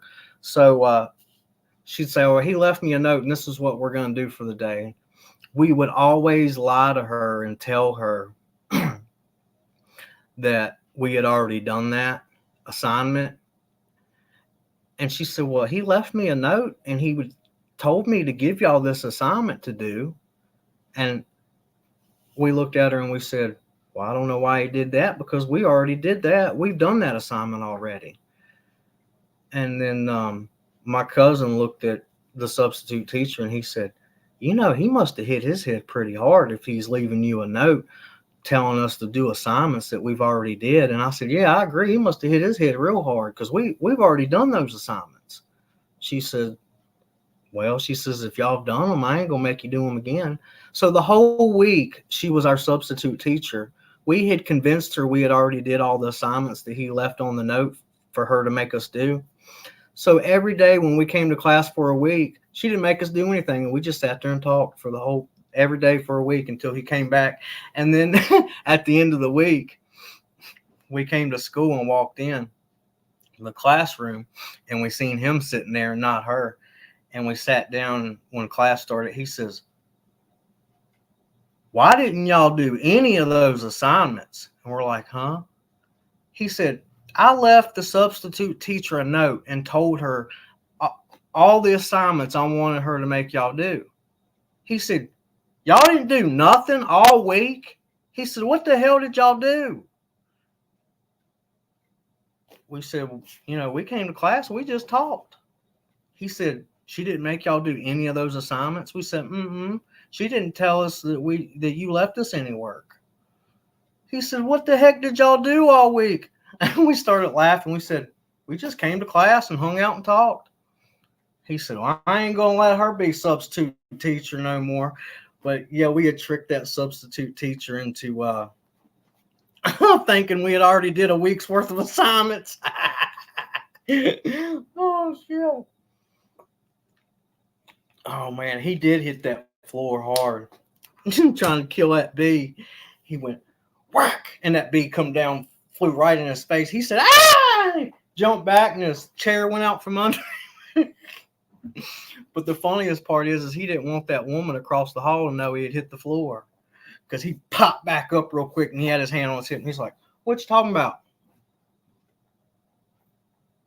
Ain't nothing happened. I'm all right. What are you talking about? Go over there and close that door. And then right when I closed the door, he's like, oh, my hip, my back. Oh, man, that was hilarious. You know what? I should look him up. I should look him up one day, and me and my cousin should go knock on his door, just see how he's doing, just make sure he's still alive. He don't teach no more. He's retired now, last I heard. Yeah, that was crazy. That was a crazy story. Yeah, but that was hilarious. The fact that we convinced that substitute teacher we had did a week's worth of assignments was the best part. I mean, and I can't believe the way she was dressed too. I still remember to this day the outfit that woman had on. She was a substitute teacher, and she was probably, I can't really say how old she was, but I can tell you how old she looked. She looked like she was in her 80s, but I don't think she was quite that old, maybe 70-ish or something. But I'll never forget the outfit she had on. She had on these tight leather pants. Like they were long pants, but they weren't jeans. They were like tight leather type material pants. Like like what you'd see in some kind of Bondism video or movie, some horror movie or something. Like it was weird, the outfit she had on. It was like tight, real tight leather latex, like looking black pants or something. And she had on a shirt, like a sweater type latex, black latex. I mean, the only thing she was missing was the whip and chains. I mean, that outfit that she had on. She was not dressed like no teacher, I'll tell you that. The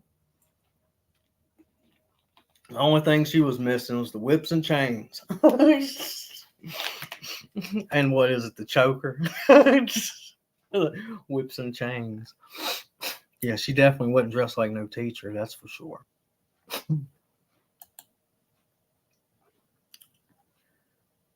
Connor says, in junior high, I stuck gum on my history teacher's chair, and he sat down. I did it because for some reason he had it out for me and a few other students. He never figured out who did it. That's funny. You know what me and my buddy did one time back in school? We played a prank on our teacher.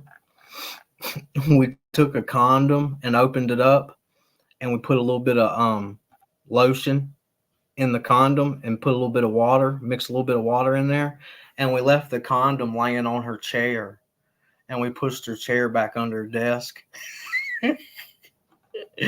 Oh gosh! When we all came to class and sat down, and she came in to teach the class, she pulled her chair out and she screamed. I mean, she screamed. She's like, ah, oh, like kissing, and everybody was like, what's going on? Oh man, I'll never forget that. It was hilarious. Oh shit.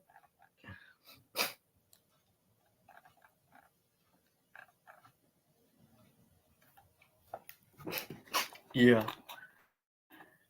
Yeah, it was hilarious.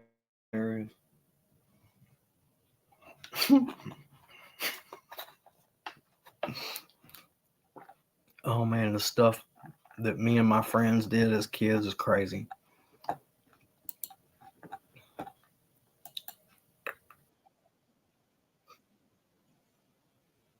Detectives are going to talk with the Bexar County DA to determine if there are going to be any charges faced. Did you? I didn't have that information from the medical examiners. I know that she was. You tried to blackmail a teacher? And she didn't make her appointment, which is why the family went to the police to file the missing persons. Did he say where exactly they killed? I don't have the exact location, or we just know that they were killed at a different location and then taken to the apartment complex to dispose of the vehicle. Didn't work out well. I know there was some. I gotta hear this. So you tried to blackmail your teacher. You gotta put in the chat what you did. I gotta hear this story. How did you try to blackmail your teacher? Sí, esta noche el primer señor que salió es Ramón Preciado. ¡Arriba la raza! Es Christopher Preciado, de 19 años. Christopher Preciado es el que hizo los asesinatos de las víctimas, y su papá Ramón ayudó en esconder o tratar de esconder el carro y las. We're all waiting. I gotta hear this. How did you blackmail him? What happened? Sí. ¿Había un motivo para matarlos? Parece que había una transacción de drogas que no fue mal. Que fue mal, la transacción de drogas fue mal y resultó en la muerte de los dos víctimas. When you say drug deals, you mean were they buying or selling? Do you know what? Well, I mean, someone was buying and someone was selling, so it was a drug. So, can anyone be charged with these murders through the accomplice theory or the multiple parties theory? Sorry, could who? Ramon, the dad, could he be charged with the murders as well through the accomplice theory? No, he was not. He was not there. We're all waiting, JoJo. You got to tell us how you tried to blackmail your teacher. I'm sorry? Christopher has no previous criminal history, and Ramon did have a small, he had some prior criminal history. So are you all done looking for suspects at this Yeah, point? we don't have any other suspects. And then that surveillance video, were they alive during that surveillance video? They were not alive. Last question, guys. Man, this must be a long story. Are you still typing? Well, I mean, I don't know if you moved them into the vehicle, that the vehicle with the bodies in was driven to that apartment company. It didn't happen at that point. So ultimately, You want to come on panel and tell us how you tried to blackmail your teacher? I'll send you a link. So our detective again tonight are charging them with capital, Christopher with capital murder, and Ramon with abuse. I'll bring you on panel long enough so you can tell us the blackmail story. Hold on. But regarding specifically the question that you had about the unborn baby, they're going to have a All conversation. right, here we go. I'll bring you on panel.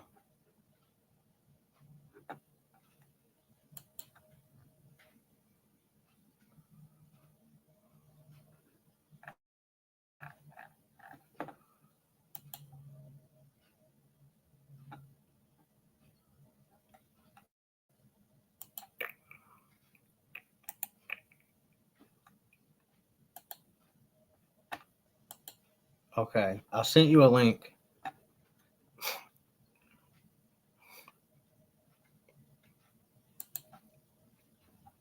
I sent you a link to come on panel so you can tell your story.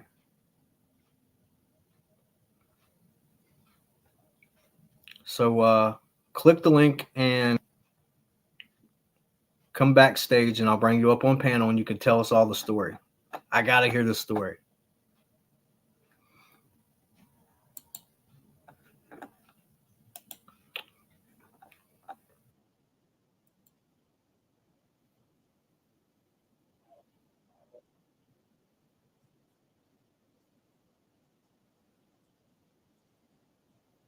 With the DA to determine whether they can charge. Does SCP have any say whenever they talk to the DA's office? Absolutely, yeah. It's a collaboration with our. All right, I'll bring you up.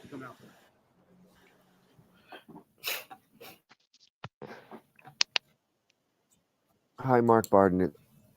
Sandy Hook Promise here. I'm here. Yeah, let me take this down real quick.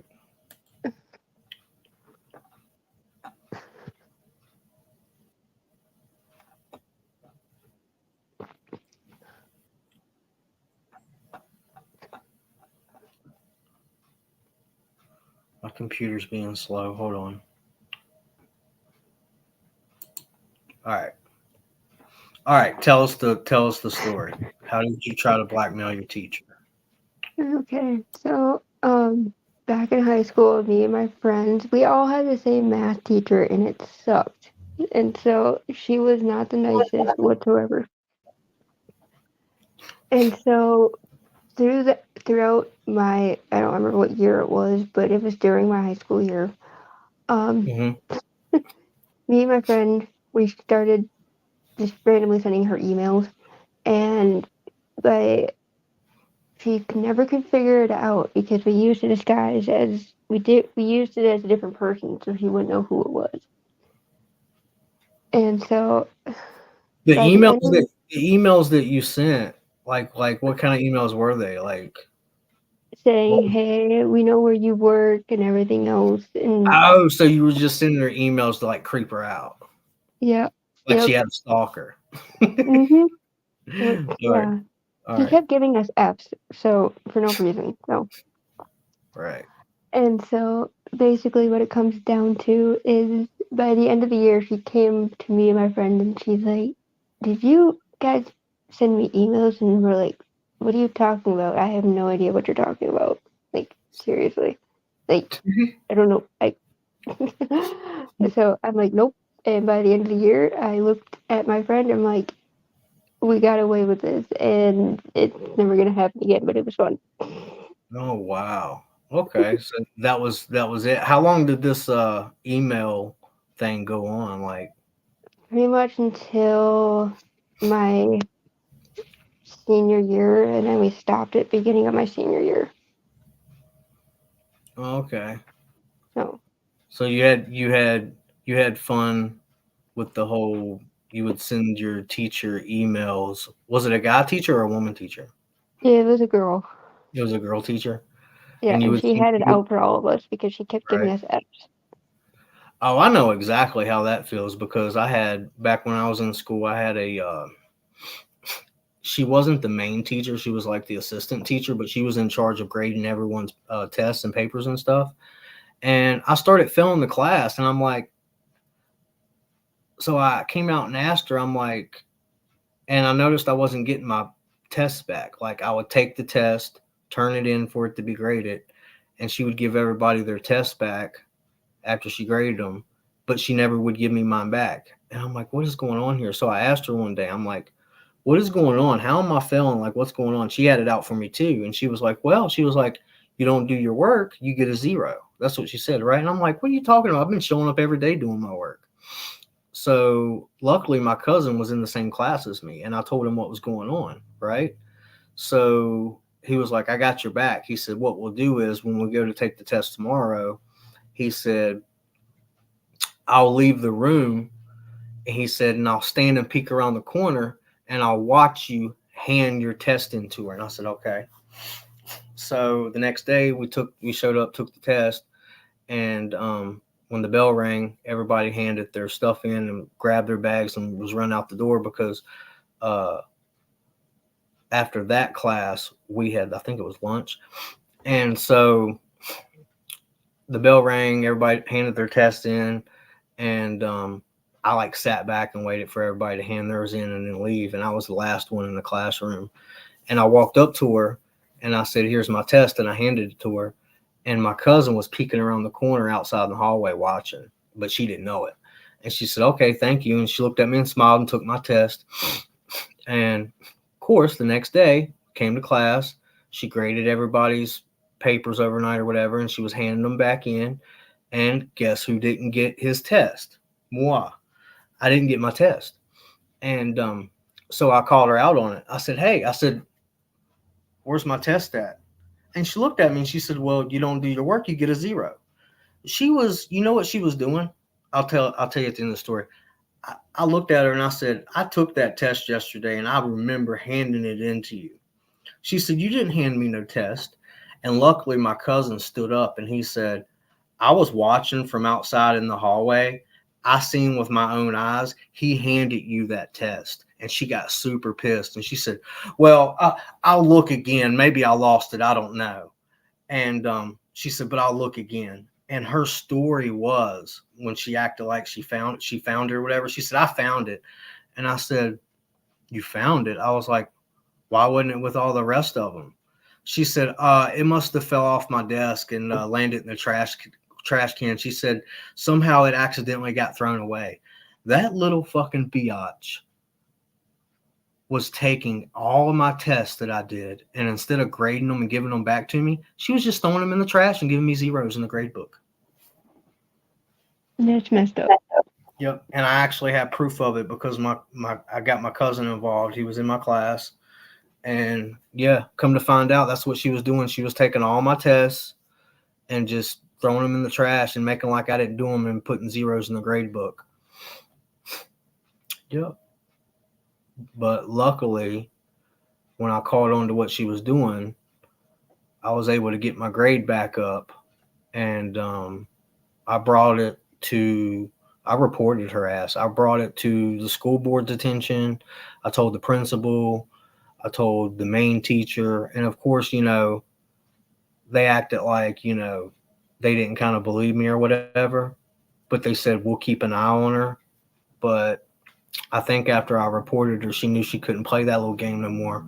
But luckily, I was able to get my grade back up, luckily, and was able to pass and go on to the next grade. I had to bust my ass getting that grade back up from all the 0s she gave me. But yeah, so that was your little blackmail story, huh? Yes.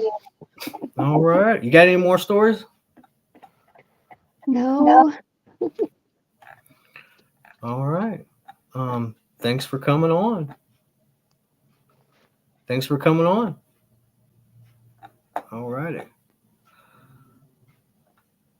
That was JoJo Fry's blackmail story, everyone.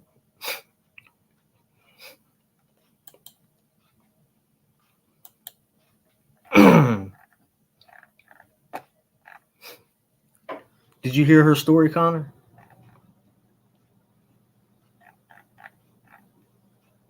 But yeah, I know how it feels to have hatred towards a teacher, especially when that teacher is doing you wrong. Like, as far as me, that assistant teacher I just told you my story, she was throwing my tests away and giving me zeros. Like, how messed up is that? This is also the same teacher that I told y'all about a while back that we all found out was sleeping with one of the students too. There was a black boy that went to our school, and come to find out, she was sleeping with him. Yeah.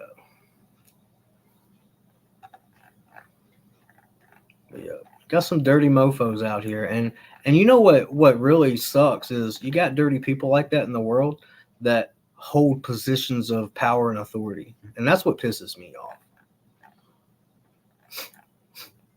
Like, if you hold a position of power and authority, you should be doing what's right, not screwing people over and doing what's wrong.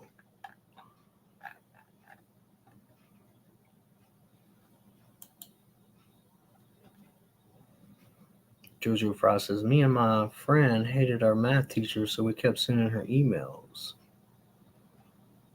What is this? It's blocking.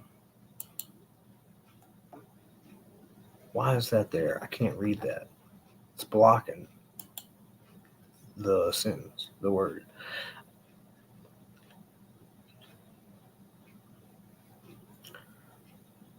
Kept sending her emails, and she didn't get it at the time. By the end of the year, she asked us, did you send me emails? And I said no.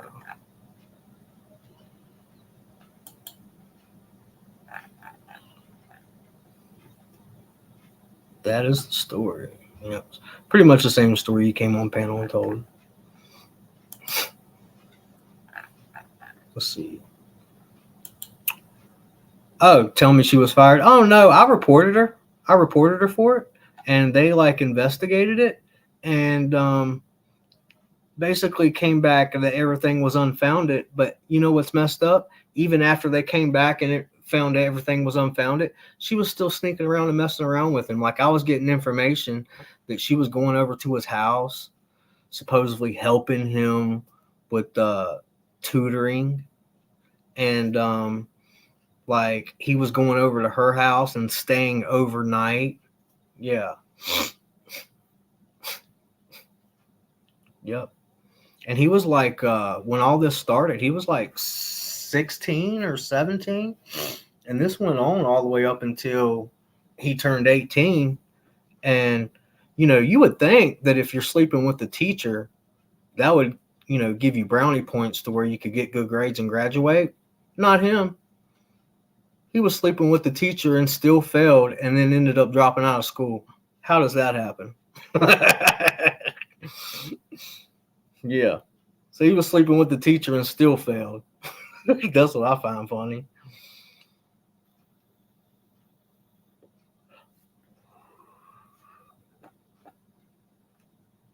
Yeah. Totally messed up. There was a lot of jealous students that was pretty pissed off about it when they found out what she was doing too, because she was a pretty good looking teacher. She was like one of those really hot teachers that you would have a crush on. So you can imagine the boys that I went to school with that found out, and they were like super jelly.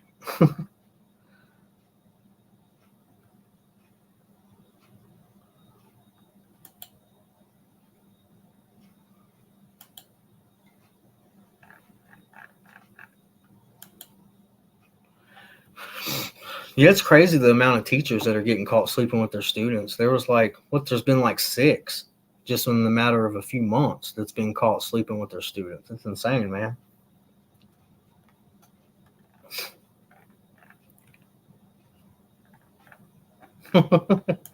Connor says, I guess he isn't good at it. Either that or he was spending all his time tapping it and not getting his schoolwork done. It was one of the two.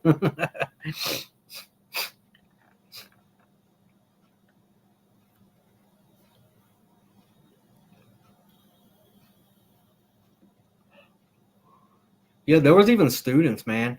Like before I went and actually reported it or whatever, there was other students that was afraid to come forward and report it like I did, and they were like going into the boys' bathroom stall and like writing it on the stall in the bathroom for everybody to see. Like that way, when somebody else would see it, like maybe they would go and report it. So there was a lot of people that knew about it, that knew what was going on, and they started writing it on walls and stall walls and all kinds of crazy stuff. They would write like her name, and then they would say like teacher so and so is sleeping with student so and so, and they would like write like basically what they was doing on the walls and stall and stuff. So there was other staff members that I'm pretty sure knew what was going on, and supposedly there was an investigation, but I don't understand how it came back unfounded when we all knew what was going on. I mean, like literally there was people that even seen with their own eyes her going to his house and him going to her house, staying overnight and stuff, and like leaving her house the next morning.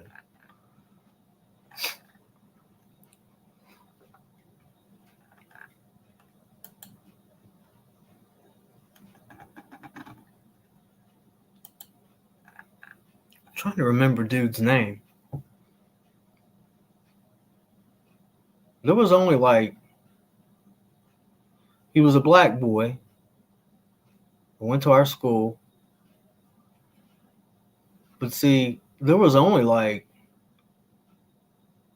one or two black guys that went to my school. My school was filled with white people, Asians, Mexicans, might be a couple Mexicans in there, mainly whites, Mexicans, Asians. And there was like maybe one or two black people, but he was one of them that was sleeping with the teacher, man. It was crazy. It's like the Adam Sandler movie, that my boy. I know, right? That was a crazy movie. That Adam Sandler movie, That's My Boy. Yeah. Yeah. That was a crazy movie.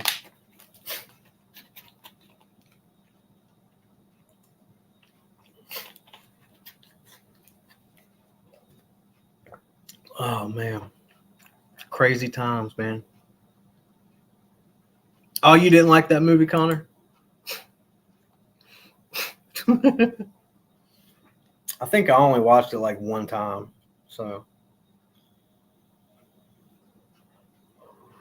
can't even remember everything that happened in the movie.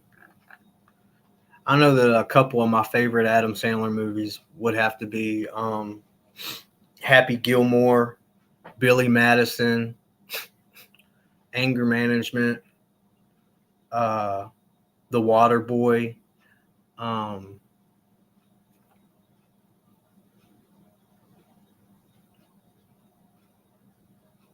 Those are a few of my favorites right there.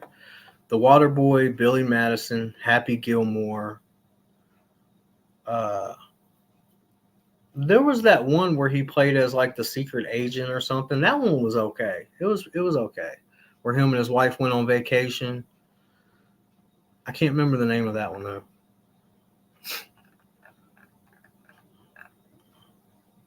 But I like a lot of his older movies.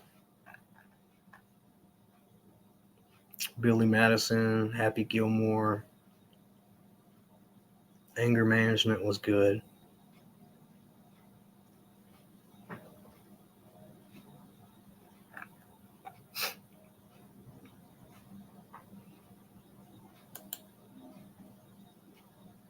Yeah. Yeah, that was a good one.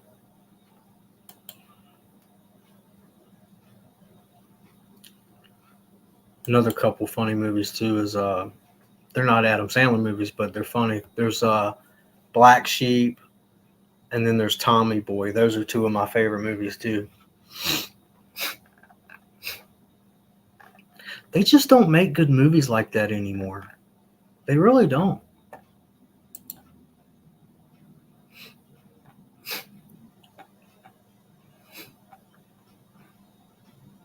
See what else is going on in the world.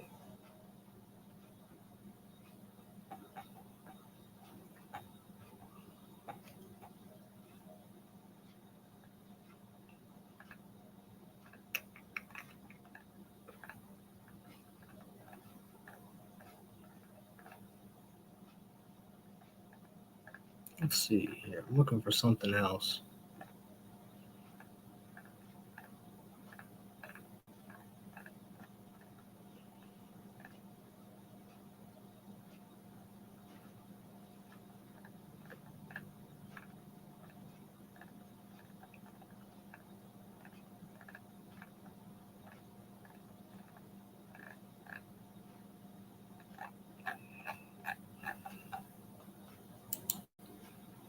Yeah, I'm not really seeing anything else, much worth talking about that's going on.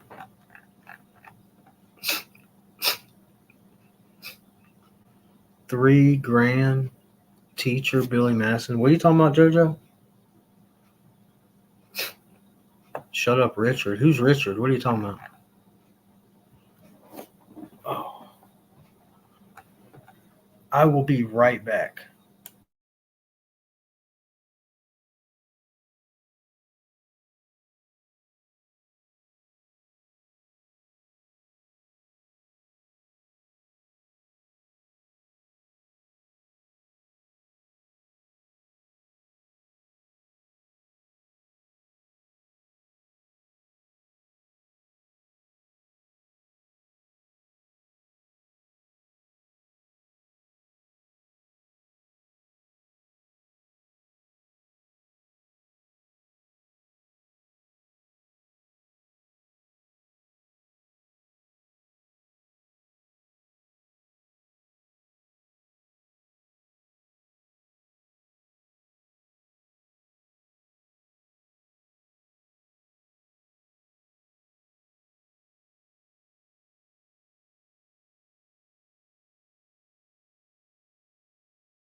I'm back.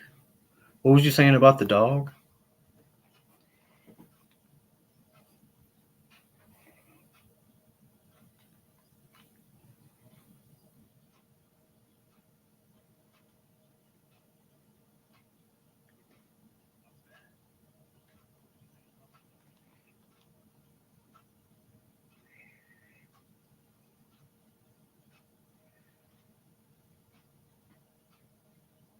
Oh, you're talking about your profile picture. Yes, your dog is cute. What kind of dog is it?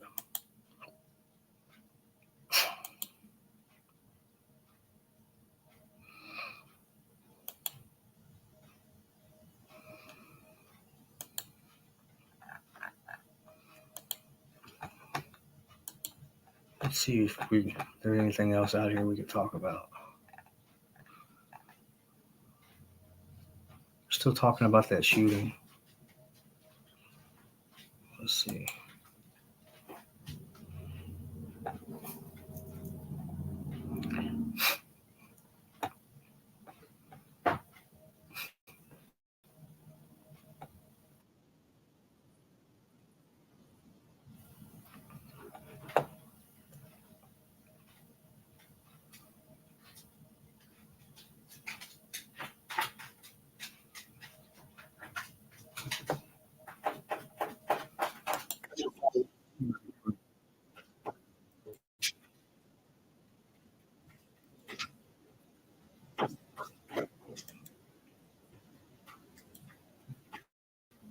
All right, here we go.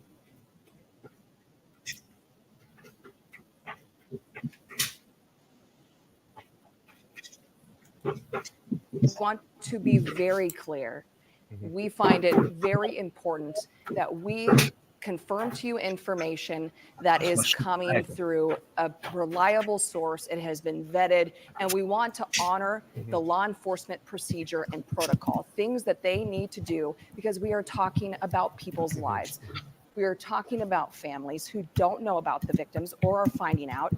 You don't want to hear about it on the news. So there is the right way to go about this ethically, and that is why we are going to honor what law enforcement has asked in doing some things like identification, because it is important. And so here to tell you, we want to be very clear and get that information to you when we can. And the green light does come from law enforcement in a lot of ways, because the next of kin is important to them when they are getting them the information, and they want to be very clear. It is a very emotional time. People are hungry for more information, but we want to be safe and careful with people's feelings and emotions. Today is a day. It is going to hurt tomorrow, and for some of these families, that pain will never go away. The reality is we've heard from several people, and we've talked to them, sharing their stories of people who have people who were in or around the high school, but they walked away from it. Yes. We know from Dallas County Sheriff Adam Infante that not everybody walked away from it. We know that there are people in the hospital. We know there are accusations going around, and we've heard them. We know what's going on in the community, but they haven't been confirmed. And so as a result, we know at this time there are families that are celebrating, taking a deep breath of relief that their individual loved one is safe and at home and being treated. At the same time, we know that others aren't so lucky right now. And we want to be so careful with that information. And to that point, just into our newsroom, Mercy One confirms it transported some patients from Perry to the hospital in downtown Des Moines via ambulance and helicopter. We do not know all families have been unified. No other information about how these people are doing I always is forget being to put my released banner at up. this time. That is official information from Mercy One. Right. It's now been about an hour and a half ago since we first heard the only official news conference from officers with the Division of Criminal Investigation with Dallas County Sheriff's Office. They continue their investigation, but it's been a while since we let you hear directly from Dallas County Sheriff Adam Infante. So let's let him tell the story of what he knew as of about 10 o'clock this morning. My name is Sheriff Adam Infante, INFANTE. I'm the sheriff here in Dallas County. I'm joined by our state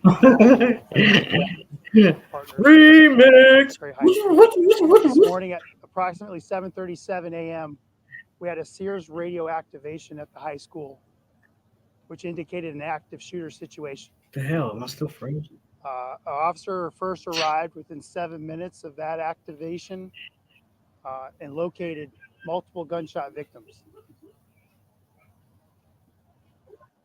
We're still unclear of exactly how many are injured or what the extent of those are, but we're working on that right now. There is no further danger to the public. The community is safe. We're just now working backwards, trying to figure out everything that happened and make notifications.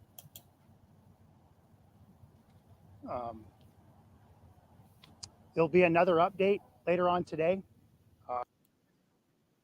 It's still very early. This happened at approximately 7:37 this morning. School didn't start yet, luckily. So there was very few students and faculty in the building, which I think contributed to a good outcome in that sense. But we'll have more information later on this afternoon. We will not be releasing any more information in the meantime. So please be patient with us so that we can talk with these victims and their families and try and figure out what happened. We won't be answering any questions today either for right now. We'll let you know later on this afternoon, what time we'll be meeting back with you again, and we hope to provide more detail then. Just to be clear, you don't have a number of people who were injured in this? We're still working on that. Have you identified the shooter? Yes. What's their current status? Are they alive? We'll get to that later on this afternoon. Part of the shooting was in the school? I can't confirm that right now. Can you confirm any death? No, not right now. Reunification center for families and students right now? Great point. The reunification center has already been established, and at most of those, I think all the kids have been reunified already. So we're good in that area. Thank you. Are there any factors that were Wow. hurt? I can't answer that question yet. Have you made any applications for arrest? Can't answer that question yet either. We'll take no further questions at this time. We'll see you this afternoon. Sorry, just want to make sure. I will let you know. We don't know. Iowa Department of Public Safety will push out a message as far as location and time of the next Special agent. So if you go to the Iowa Department of Public Safety website, He's an agent. It'll be posted And he's- there probably shortly after noon. I'm sorry. Yeah, it is. There's nothing Very more that we're going to be able to thank you. answer right now. We'll Thank be you. back. Those comments came from law enforcement just after 10 o'clock this morning, and we are waiting in the next couple of hours for the next update. But in a case like this, so much of the law enforcement effort How does it is do on that? finding the answers to the questions. Is it doing that on yours Figuring end too? out what and when to release information so that the community can feel appropriate and know what's going on. At the same time, there's going to be a case that needs to be put together down the road and try to answer all the questions, so they need to do it the right way. Yeah, no question. They're Mhm. looking for motive. They're Mhm. looking for why. These are all things that the investigation will hopefully reveal to us.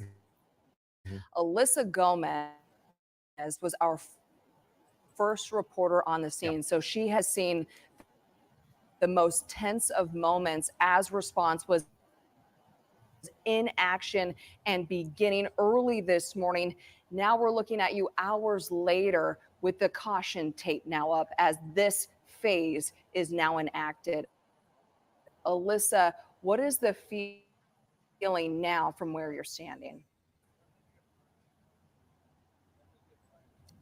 Alex, Eric, I just talked to a woman that lives in the building right directly across from the school here. And she said, like everybody else, they never thought the situation would happen right here in Perry, right across from her own home. The amazing thing is, I also talked to a woman, her niece, Misty. They're already planning on helping the people that were impacted by the situation. Misty's already coming up with come together as a community now, and to just see this quick turnaround from trauma into wanting to help the community, it's amazing to see that already. It's so sad that they have to think that way, but they're quick to the response. You can see behind me this caution tape here. This still is a scene that's being investigated. They're trying to bring us more details later this afternoon.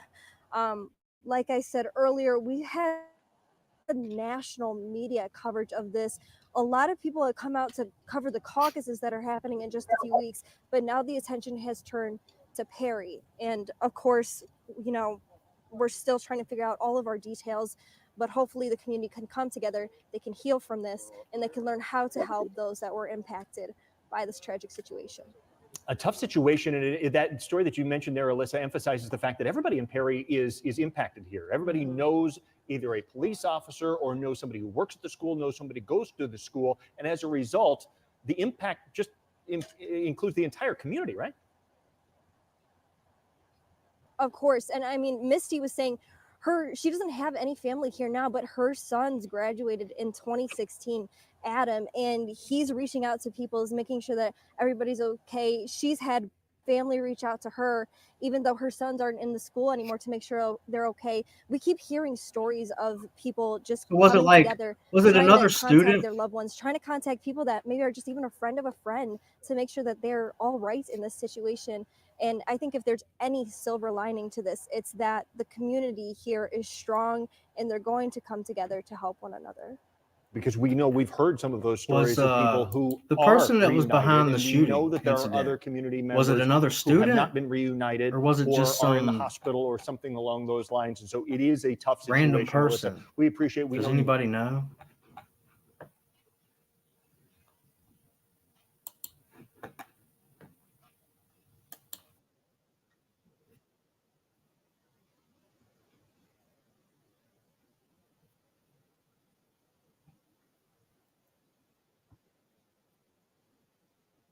Why does my chat box keep disappearing?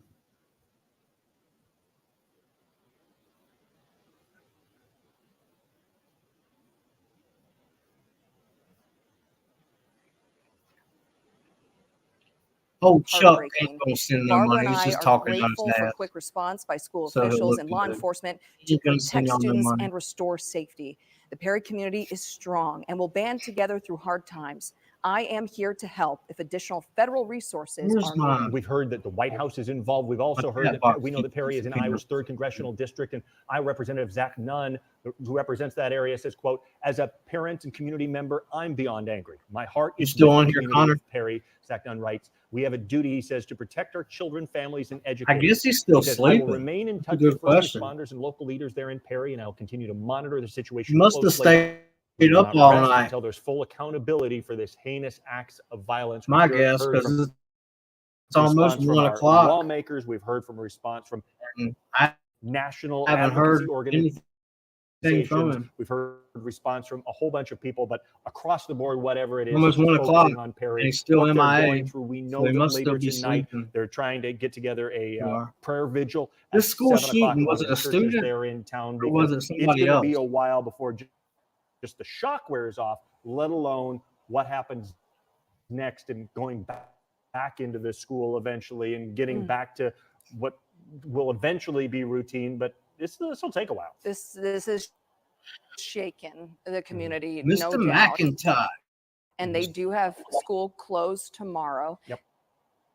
They are providing counseling services from early in the morning, typically 10 in the morning to 3 in the afternoon, for anyone who needs to talk. Those counseling services will be provided Friday and Saturday as they reel and continue to process what has happened and the tragedy here today. We have multiple crews on the ground there in Perry, but we've also been checking in on and off with Marcus McIntosh, who has been in the metro. Marcus, we know that Iowa. That's you've where been my talking with ex-girlfriend Unity is Point. from. What have they told you about their response?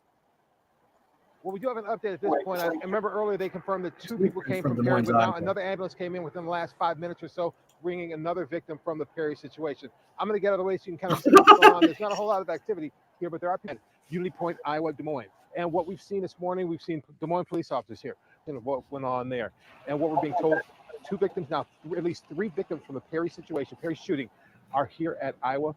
I was saying we got a pro in here now. Unity Point Medical Center, Iowa. And that's what's going on right now. It's all good. Just about an hour or 2 into the building. It's all good. This is They a were free escorted speech around by a platform. member of the communication staff here.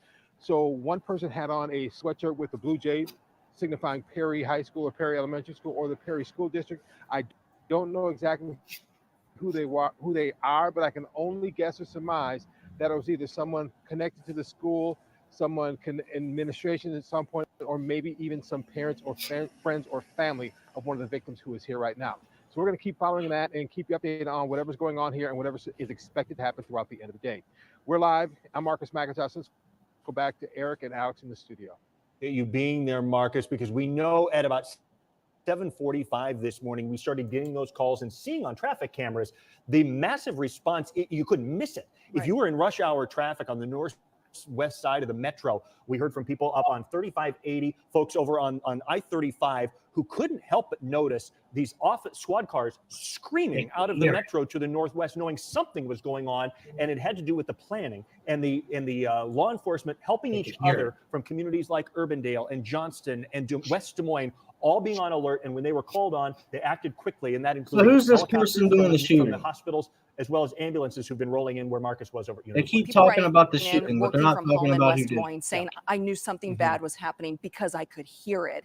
And that's West Des Moines, more than 30 miles from Perry, because of the response and the hospital system that we have in Des Moines, where these victims have been taken, now up to 3, just where Marcus has been. And we know that they've been Marcus transported by Territory ambulance says this and is a helicopter. hoax. And we saw those helicopters You know live what? on It wouldn't our surprise air me as if we it brought was it a to hoax. after 8 o'clock this morning. So we have been on the air for Because, several hours. We've you know, seen this our evolve government, and they this fake situation incidences evolve like over this all the time. time And the because they want to take feelings our guns have from us. to. It is settling. There is some relief because answers are starting to form and more information is coming to light. But then there's the next chapter. There's the next phase in the investigation. We know that that area is still being blocked off. The roads are blocked off around Perry High School, which is attached to the middle school. It is inside the high school where the shooting happened. We do know that an administrator I wouldn't was doubt hurt it because they and do. that the They have shooter, the crisis suspected actors, shooter, stuff like is this. dead after a I mean, I'm not self-inflicted 100% gunshot sure wound. this That is is fake, information that we have been but it able could to be. confirm for you, and we feel comfortable passing that along. So here is an aerial view of that campus. So Perry So High who's the School shooter? They're is not even connected talking to the about who the middle shooter school. is or It is a anything. large campus area there, but we're talking about how small and tight this community is. The high Oh, the school, shooter. just 5, Oh, how not huge. convenient. These students know each other. That's right. AP, like I said, we know that there's a lot of information that is out there. We know that there are rumors about what's going on, but we do know now, according to the Associated Press, police say multiple people shot in the city's high school in Perry on Thursday, the students' first day back in classes after their winter break. The suspect, AP reports, in the shooting has died of what investigators believe is a self-inflicted gunshot wound. Law enforcement officials told the Associated Press the official was not authorized to publicly talk about the details, spoke on the condition of anonymity. The shooting happened in the backdrop of the Iowa caucuses, not far from where presidential campaigns are campaigning and the candidates out there. But again, this all unfolded at 7:37 there. Perry is a community in the northern part of Dallas County, right along Highway 141. These live pictures as the investigators are inside the building working on the hows and whys, and not so much about but as a result, the ripple effects of these kids that are home now from school after what right now would have been their lunch break. And they expected to be sitting in the cafeteria talking about what they got for Christmas and where they were on New Year's Eve, recounting all those stories and sharing stories of sleeping in late and staying up late and things like that. Instead, they're home from a situation that unfolded just 10 minutes before classes started on this first day after winter break. And it's a tough noon hour in Perry. That's a powerful point because reuniting with your friends after being away for a couple of weeks, the joy and excitement you feel getting back I don't understand why they're not talking place you should feel safe about the and shooter. Like, a who is the community that shooter? you feel a part of. What's his name? And so Is very, it a student? very jarring and Is a harsh it a contrast janitor? to what some of those students were met with and those administrators and faculty when they were in school today. You're gonna listen to a stepmom now. 37 this On morning. the scene. We're hearing from parents Stepmom. trying to relay the perspective of their students. We want to listen to a Raised by stepmom boy. now and her account of what all unfolded. Stepson. What happened here? I just know he got grazed by a bullet. That's all I know. I just found out. I didn't know. Is this your son? No, Does it's she my have her Subway stepson, uniform on? basically. Your stepson? Okay. Did he show you the I think room? she's got her He just showed Subway it to me. I uniform just saw on. it, and it started bleeding again, and we just want to get him checked out. Okay. And it must be, this is a My name's- nightmare, right? It is absolutely a nightmare. This is absolutely horrible. $5 foot long. Jody. And what's your $5 long. Kurth. It's good catching on. Thank you. Come get your $5 foot long. Well, he's one is getting checked out right now. But he ran. You said he ran home. Well, no, I don't even know the whole story yet, but I just know after things had stopped, cooled down, his dad came and got him, and they were able to leave. What was it like getting that phone? Actually, it was a text message this morning from my daughter, and it was absolutely horrifying. He's probably a crisis actor that they hired. One of the worst moments of my entire life, but the best phone call I got was saying that they were okay. I'm glad that they're okay. Did any of his friends get hit? I honestly don't know. The shooter was actually the older one, is a classmate of his. So he knew him. Yeah. Was this something that he? What was in the bathroom? I actually haven't even asked. I just know that the kid posted on TikTok about it with the bag, and it was in the bathroom, I believe, here. He said, "Yeah, man, it was steak and gravy day, and I was trying to get my lump." Yeah, I don't even know the kid's name, but yeah, he's there. Where did he get hit? Where in the school did he get hit? He said he was in the lunchroom. Just sitting? Was he just sitting there or just standing in there? You know? I'm not sure. I think he was just standing there. It happened before school. Is it common for the students to kind of hang out before class gets started? Yeah, they hang out in the lunchroom a little bit before class usually starts, just to, get ready for the day like we all do. The shooter is probably a student that was being bullied. Stories continuing like that to come in, including another one that just came in from Rachel Harris, an 18-year-old senior who's wrapping up jazz band practice. That often happens in hours, minutes before school starts. Rachel was wrapping up jazz band practice when she and her bandmates heard what she described as 4 gunshots spaced apart. Karis told the Associated Press, "We all just jumped," she wrote. "My band teacher looked at us and yelled, 'Run.' So we ran." Karis and many others from the school ran out past the football field. She said she heard additional shots as she was running out of the school. She didn't know how many additional shots as she ran. 3-year-old son. At that moment, she said, "I didn't care about anything except getting out of the school because I had to get home to be with my son." Another report just came in from Jasmine Augustine, an 18-year-old in Perry, who was at the high school shortly after everything happened Thursday morning. Jasmine, the 18-year-old, said she was dropping off a friend at the high school and his brother, who goes to the town's convenience store, like so many towns have. Casey's got some good chicken. And saw one car speed by. "I thought it was just somebody getting pulled over," she said. Augustine said that when she was pulled over, when she pulled into the high school, someone told her there in the parking lot that there was an active shooter, and we hurried up and left. After that, she said there's just tons and tons and tons of cops who came to the Perry High School, said Augustine, whose sister attends the high school, but wasn't near what happened.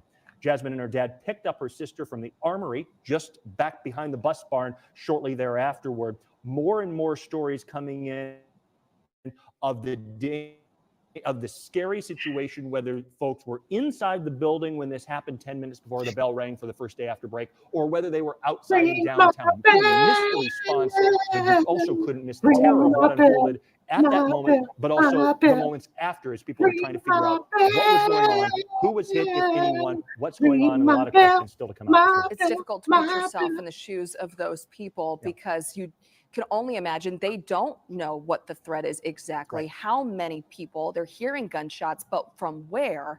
And as you run for your life, you don't know what you are running from and into. So you can only try to grasp putting yourself in their shoes as they describe what they encountered this morning at Perry High School at 7:37. And this is the type of trauma that will continue to come out as people process this happened. Parents have been notified that the school will be closed and is offering counseling Friday and Saturday. The impact, as we said, has impacted schools around central Iowa. This is a live picture coming from the west side of the elementary school building. The arts building is there on the left side. On the left and across the street back to the left. That boy that I bullied every day for 6 years came to school with a gun and shot everybody. You pulled up and you know this view, but you can also see in this live picture that yellow crime scene tape where now officers have blocked off the area as they continue to look for answers inside. These stories of individuals, what happened when you were there, continue to come in, including one that Jody Long talked to a little while ago from a brother who was concerned about what was going on inside. Let's listen to his story from a couple of Got an interview from a brother. Let's listen to a story. First, just woke up and I just saw all the sirens, You everything. just woke up. And then I got a call from my younger brother saying that there was a shooting at the school, and my father was just dropping them off right before it happened. So they pulled up and then saw the students running out, and then so they just decided to just get out of You there look because like you obviously just woke something wasn't up. right. Yeah, Seth told me that they pulled up to the school approximately at 7:35. We know from I like police that and hoodie. investigators Nice that the hoodie. first call for help came in at 7:37. So, I mean, just The cream color hoodie. moments, That split seconds here brown tan. in between your brothers being dropped Hope off looking. and this incident happening. But they're okay. Oh yeah, they're completely fine. Just tripping up, obviously. Everyone here is, small communities. Kind of hard. Tongue twister. Kind hard not to be. Yeah, this is a small town. Of course, we know that the student body here He's like, is man, one that I is ain't even also had my blue. And Seth, coffee yet. you graduated here And I'm out here talking you to this graduated news from the high reporter school about about a 2 school years ago. shooting. And Seth, you just paint a picture for us. What He's the probably like, I'm just trying to wake and community is bake. And Everyone knows each other, so just something like this to happen is out of the blue. Very out of the blue. Shocking. So we do Yeah, lost have words. more people and communities and entities as well as leaders reacting to what has happened at Perry High School this morning. A shooting with multiple victims, unclear the exact number, but absolute tragedy. Des Moines Public Schools says it's offering counselors and staff to its students or staff who need someone to talk to. The school says it has security presence throughout the district every second of every day. And that's important from Des Moines Public Schools because, as you remember, there have been a couple incidents of school shootings in the Des Moines area in and around buildings here. So some of those students who went through that a couple of years ago, whether it be at East High School outside the building or it starts right here downtown, this brings stuff back because it's a different situation in a different community. At the same time, some of those families who have been through that are turning on the news today and going, it's bringing it all back. And this situation of kids being scared about what's going on. We know that students around the country go through those active shooter drills, and so you are told what to do, but also that entire experience just elevates the reality of what can happen. And that's why so many school districts are addressing this with their parents around central Iowa, from Des Moines to West Des Moines to Woodward Granger. We've seen stuff from Fort Dodge, from all over these communities that are addressing it and just telling parents, we got you. We understand what you're feeling. We know safety is important, and that's why we're trying to deal with it and trying to reassure them. It's just a tough day around central Iowa. And people are being very, very careful about the information now being presented, and that is why law enforcement in that news conference with Sheriff Adam and the school shooter drills, they used to tell us to line up against the wall, sit Indian style, take your head and tuck your head in between your legs, and kiss your ass just. Tuck your head in between your legs and kiss your ass goodbye.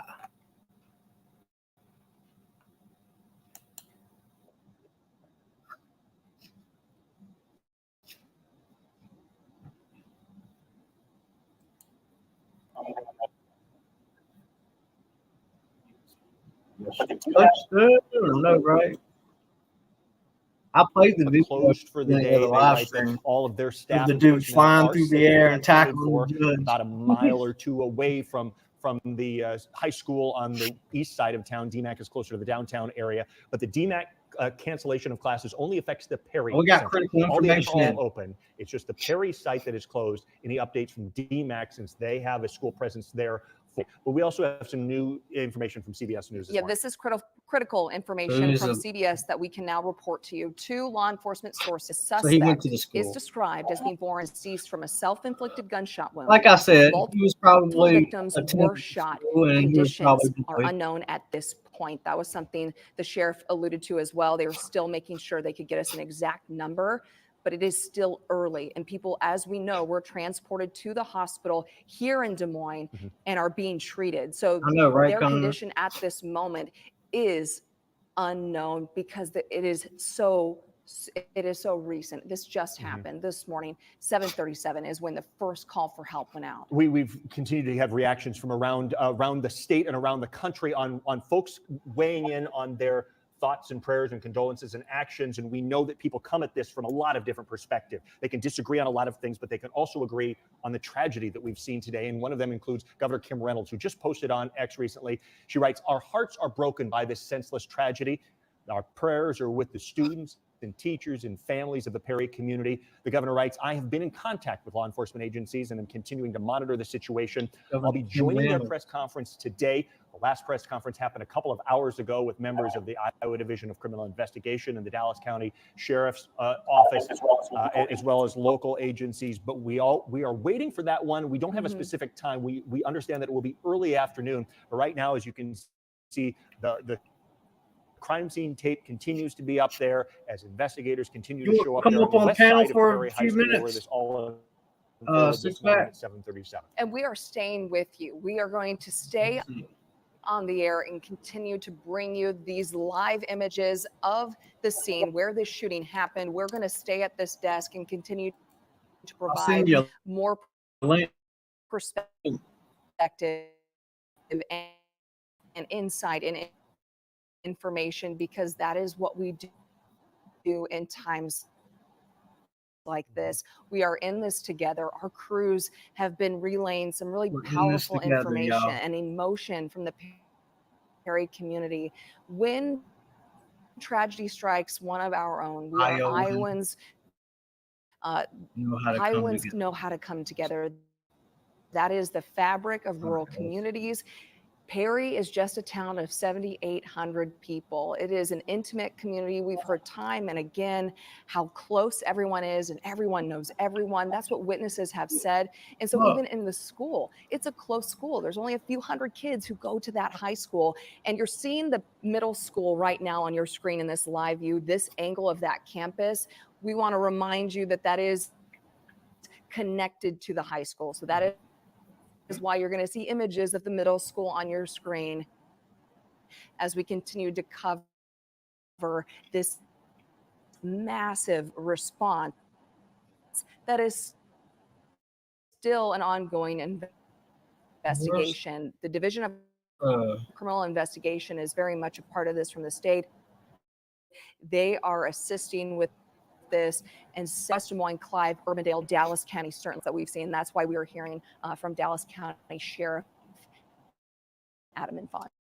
Seeing those doors kind of brings it back for me, because like so many people, we've walked through those doors at the school. I've been there covering stories of both triumph and tragedy. I remember 20 years ago during the war situation overseas, we had a soldier who died in the Perry community in that area. And there have been other cases where we have been there in that building covering funerals, talking about a community coming together and grieving. And it incorporates the entire community when something like that happens, when the whole community comes together. In the case, I was in there. It was a community coming together to honor the life of a soldier who died in that area. But another thing I'm struck by is all right, bro, I just sent you a link. In Perry. So many of the people in that community have been in their positions for a long time. They develop roots, they establish trust, whether it be high school administrators, community leaders at the police station. These are people who put down deep roots, who know and care about their communities so big enough, but not too big. And they're kind of that middle-sized community where people move there. They care about the community. They put their roots down, and it's the soldier funeral. And during the community, Trent Miner is somebody who we covered back 20 years ago, who was going through cancer situations, and the whole community rallied around his case. And as a result, his life. Those are the people for a high school basketball game, walking across the street to a ball game when maybe Perry was playing your community and having an experience right on that street. And then to see these live pictures come onto your screen, knowing that the situations that we've heard in Texas and going on in Florida and going on in Sandy Hook, places like that in Colorado, all of those things are happening nationally. And then to put yourself into this situation where I've been in that hallway. I know what's going on, and I know what the situation Marcus is with that talking community shit. that is so bonded together. cares about each other. The White House just called. Cautious.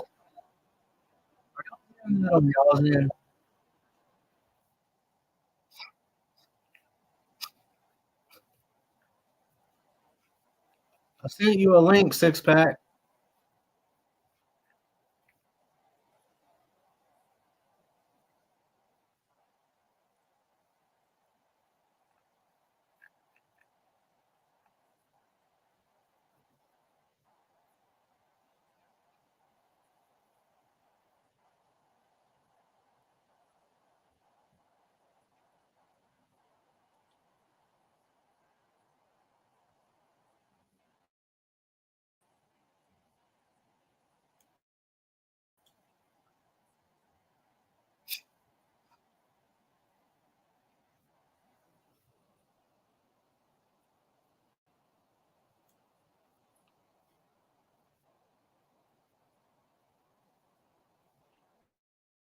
Oh, you did?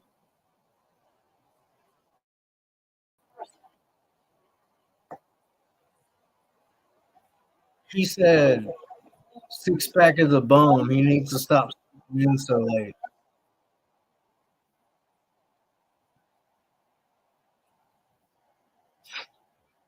JoJo Fry says you need to worry about yourself.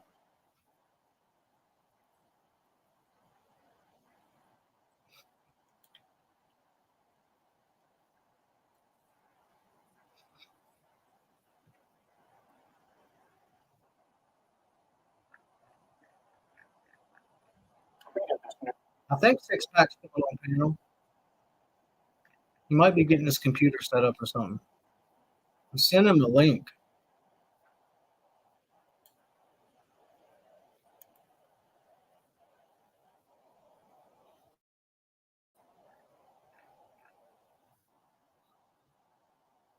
I'm just waiting on him to appear backstage so I can bring him up on panel.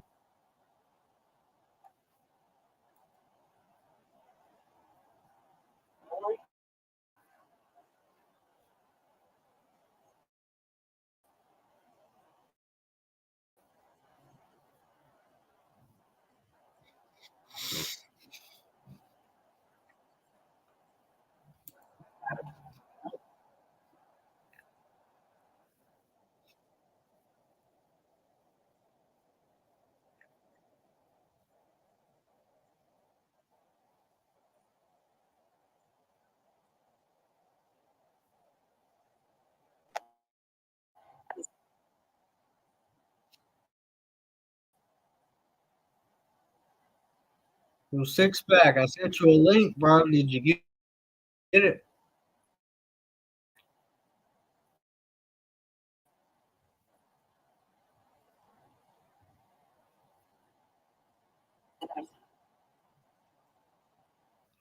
Yo, six pack. I sent you a link. Did you get it?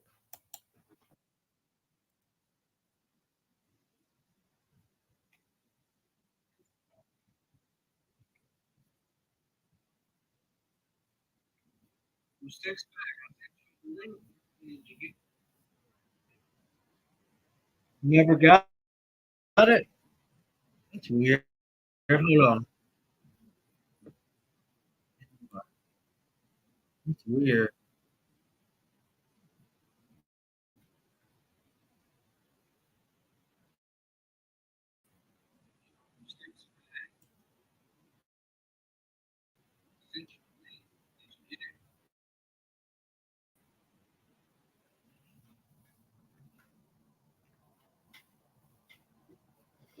That is weird. You should have got it.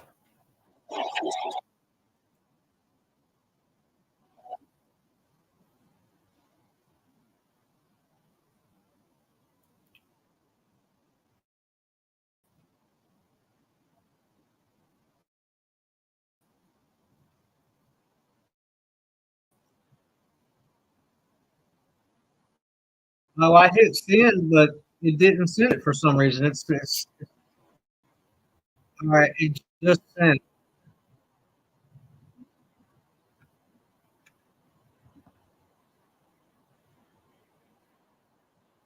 All right. Did you get it?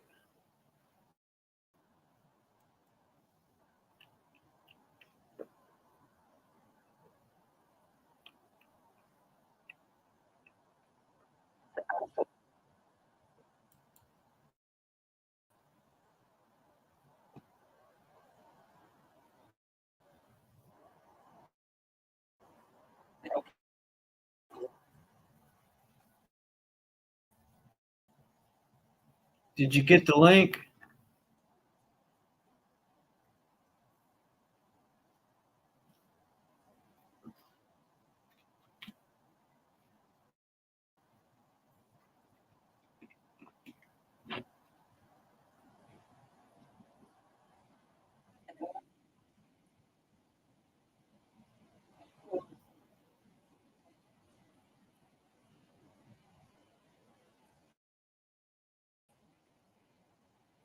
Suspect is dead. The suspect.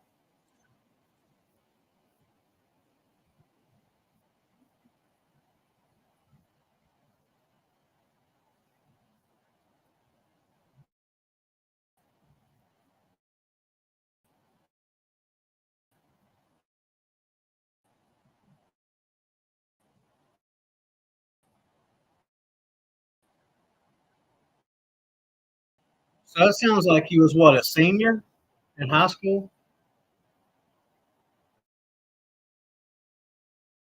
He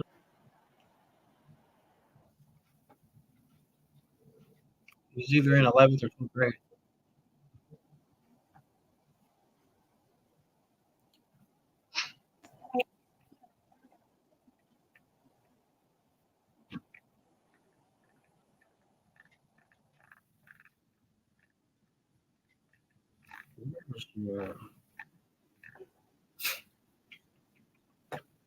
Let me take this down real quick. All right. All right, let me go. Let's see. Let me go back.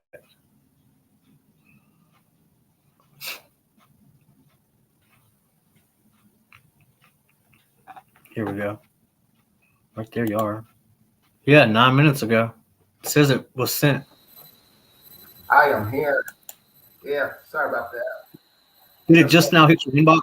When I took the video down, is that when it hit your email? Yeah, it's weird. It was, I'm thinking while I had the video up playing, it was just still sending. And then after I exit out of the video, it finally sent it to your email. Yeah. That's crazy. The whole time I had the video playing in the background, it was just saying still sending, but it wasn't sending it.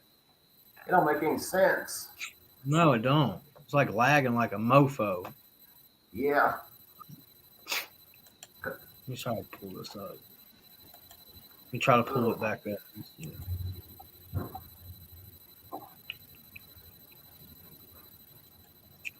Here we Man, what you go. mean, Harden six pack? What an idiot.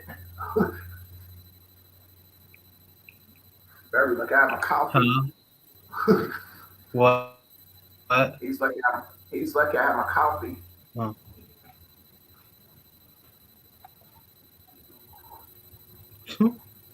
Did you like burp or something? Do what? Let's see. Did you burp or something? Kind of. Because he said pardon six pack. Oh, okay. Yeah, I agree, Connor.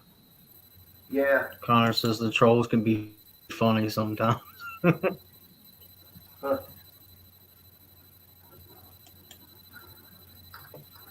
This is still lagging, ain't it? Let's see. Oh, I got it muted. What time That's we'll the be meeting problem. back with you again, Here we go. and we hope to provide more detail then.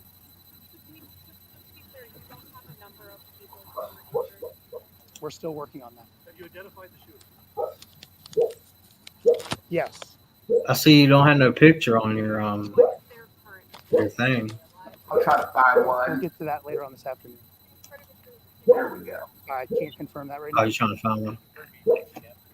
No, not right now.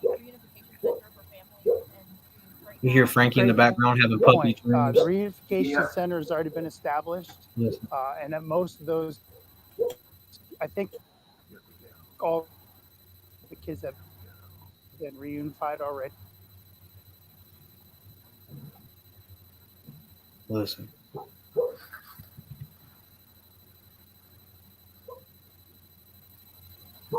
Yep. You hear? Mm-hmm.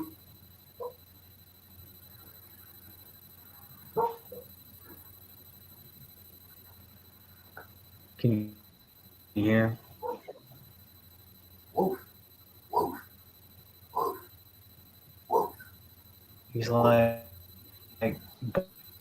barking in his sleep. Must be having puppy dreams, doggy dreams.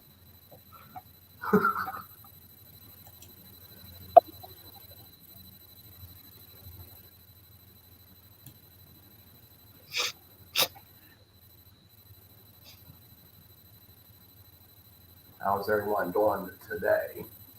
Hope everybody's doing fine. Connor, JoJo. Dude, have you noticed all the Hispanic reporters that they have? Like every single Nothing more than reporter I've seen on the scene has we're been gonna be able to answer right now. Hispanic. Thank you. What's with all the Hispanic reporters? And Alex, Eric, we are still waiting on those details. But in the meantime, we've talked to some of the community members. A woman that We lives only in hiring Hispanic right people to directly report the across news. from the school, and her niece. They're already working to organize vigils, organize blood drives, organize food to get to the families that have been impacted by this. This is a tragic and terrible thing that's happened today. But if there's one thing that's for sure, it's not going to tear this community apart. They're muted so they can hear you.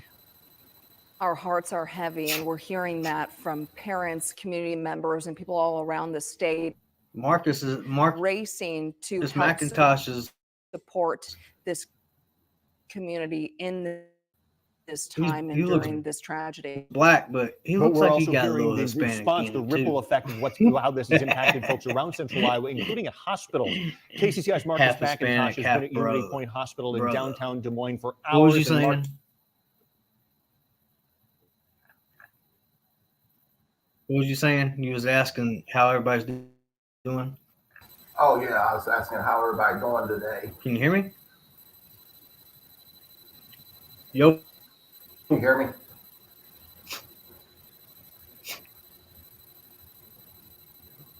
Six pack. Yeah, I'm here.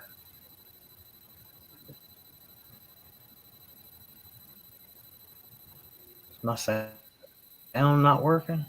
Oh. Hello. Yeah, I'm here still.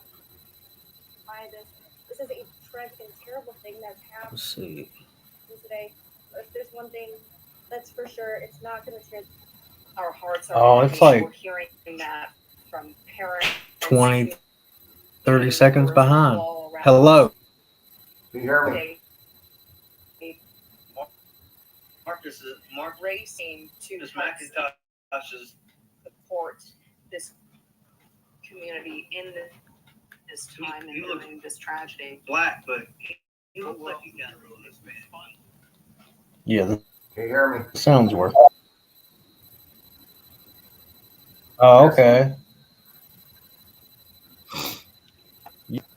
All right, here we go. So I'm here. Can you hear me? Yeah, I can hear you. Can you hear me? Oh, not like answering me. Yeah, can you not hear me? I What is can hear going you. on? Hold on, let me. Yeah, I can hear you. Can you hear me? Okay, Yes, can you I hear can me? hear you. Okay, can you hear me? Yeah. Hear me the whole time? Yeah. When I had the video up, you could hear me? Okay.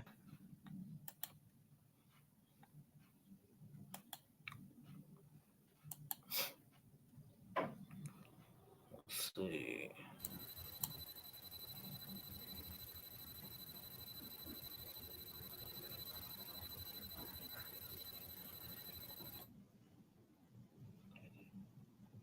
Here we go.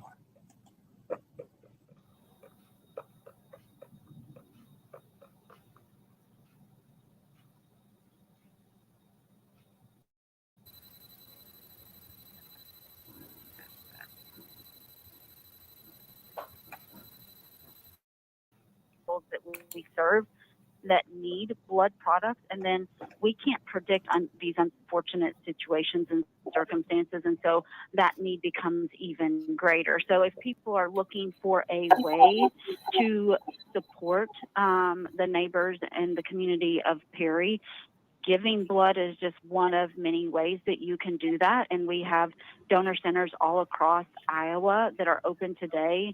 And you can come out and do that. If you don't want to wait Can y'all in the line chat and hear me okay? schedule an appointment, it may not be today, but it will That's still what I'm be needed tomorrow thinking too, Connor. and in the days in the future.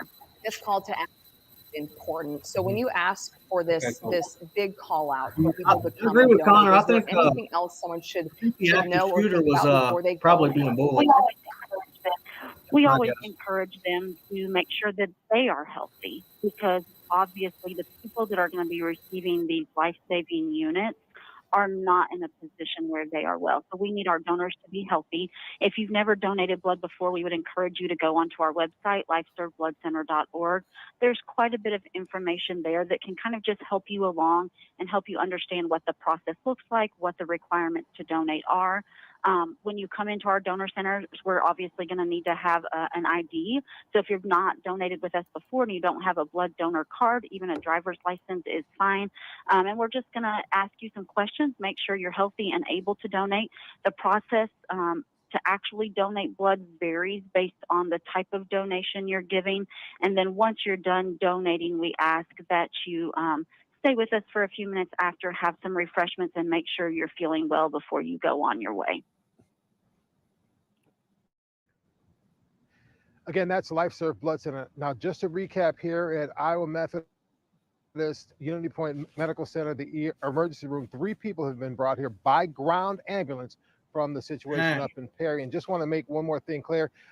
We've been mentioning most of the morning during continuous coverage that Perry Schools Sorry to was hear given a that, blue ribbon JoJo. designation. Well, I was there with a photographer less than a month ago, probably late last year, when the United States Secretary of Education was in there celebrating that school, talking to teachers and administrators. So I've walked those halls, and I can only imagine what people have walked those halls are thinking right now.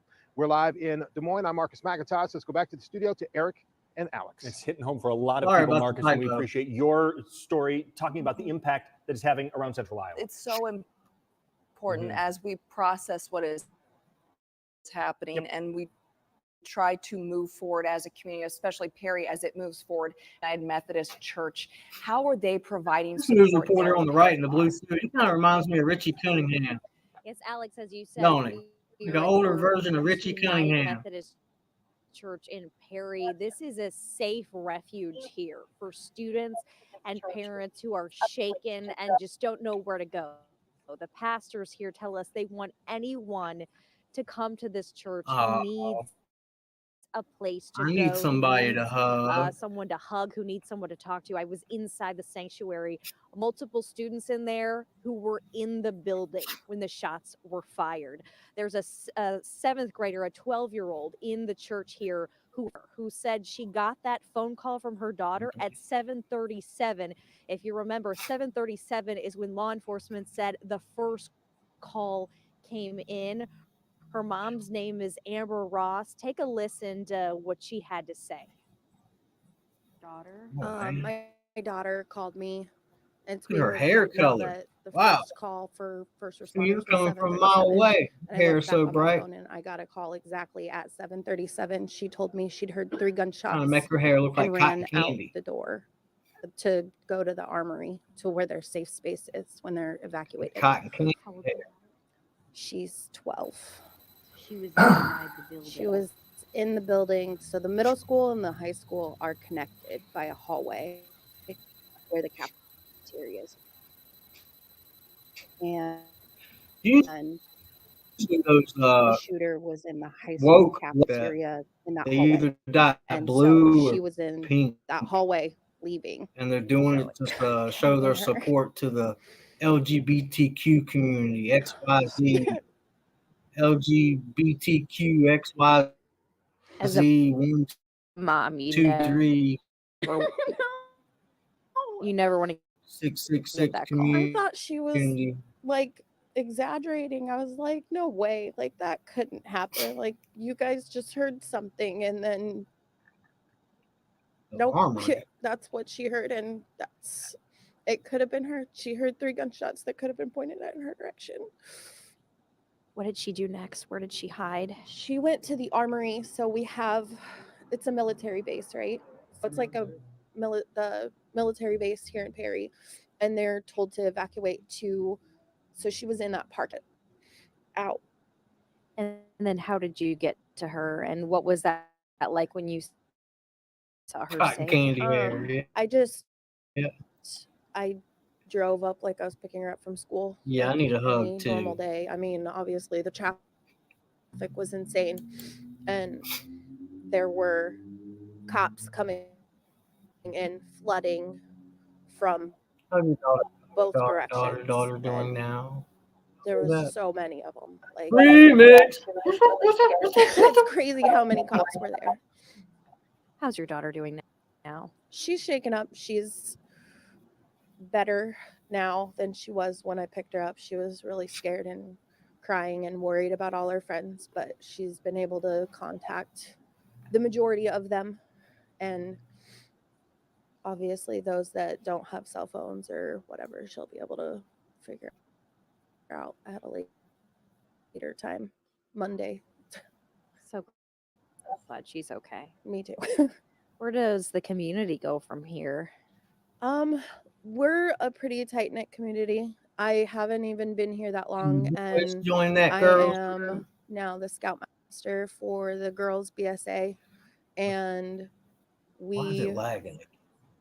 always do anything we can to help out. And the churches, all of them help. The library, they have therapists set up. I've been seeing a lot of women with that nose ring Schools too. also Like, what's that have about? things A set lot up of for them are kids to go to getting that over the nose weekend. piercing. It looks so What do you stupid, want in to my say to opinion. other parents? Nose. I mean, Hug your baby. The shower right after he left, and he's like, that could have been the last time I saw her. And into a fight with it's somebody like just that, all I gotta do is stick your finger to it's hard. It hits you.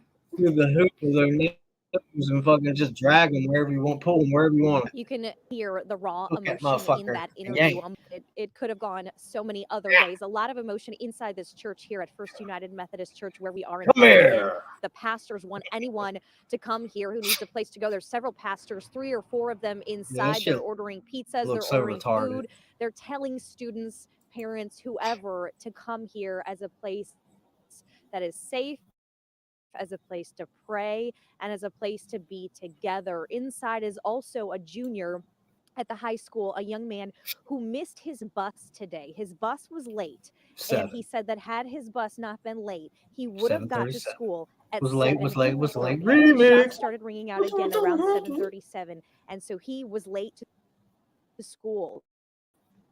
Didn't even make it That's there exactly because of right. the bus 6 situation. And as I was talking to him, he was incredibly tearful about the fact that he Why his would have bus was been late. in The that Lord was looking out for him. cafeteria. He would have been in that school, in that building when this all happened. He's very worried about all of his friends and Well, we're teachers gonna and hear from everyone him in a else. little And bit. he, you can tell, is processing this very traumatic situation. We'll hear from him in just a little bit. But for now, live in Perry at the First United Methodist Church here. Yeah, Laura in Carroll, practice. KCCI 8 News, Iowa's news leader. Back to you So guys. many powerful stories there, Laura. Thank you for that one. We've heard of an 18-year-old senior who was wrapping up jazz band practice. When she heard what she saw was 4 gunshots spaced apart, she said, my band teacher looked at us and told us to run. So we ran. Stories like that impacting the people in town. But also, there's the emergency response that unfolded this morning. We saw it. It was massive. Law enforcement from all around the metro Richie making their way Cunningham to and Perry, his which sister is is going to tell us all about it northwest of West Des Moines. West right Des Moines after there this this commercial. morning, along with Clive Urbandale. We have Todd Magel in to talk about sort of the timeline of this and that massive law enforcement response, which was so tense in those moments.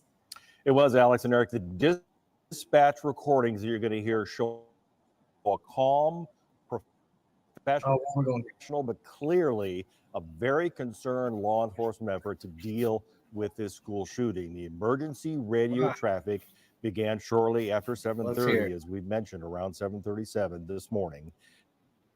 Now, what you will hear next is a combination of Dallas County Sheriff's dispatchers, deputies, and EMS personnel as that first report went out.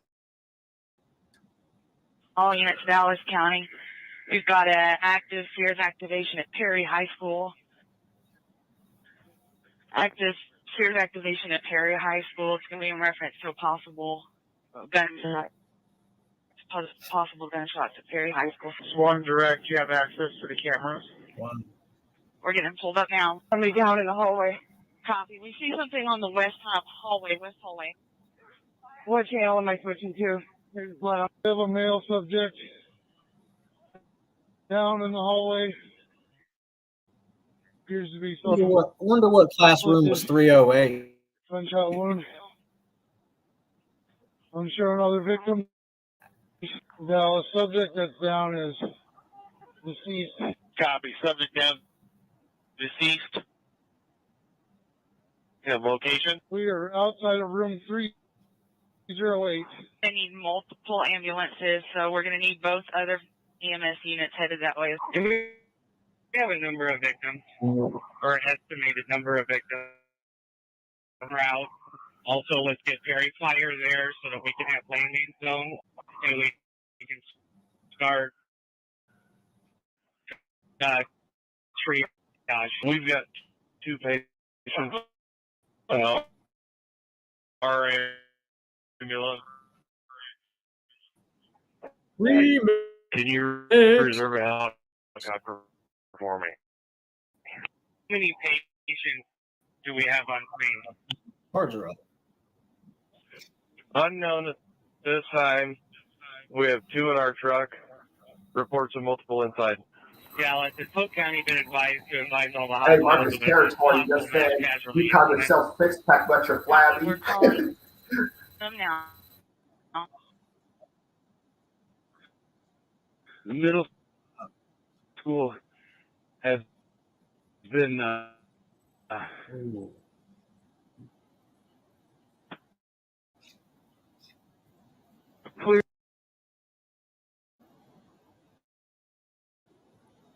clear. Hold on, let me Officers are mute doing it. a secondary sweep. So we've got triage area currently. He's advising no other incoming units need to come into the school right now. I am in command of EMS transport. We believe that we have our most critical out.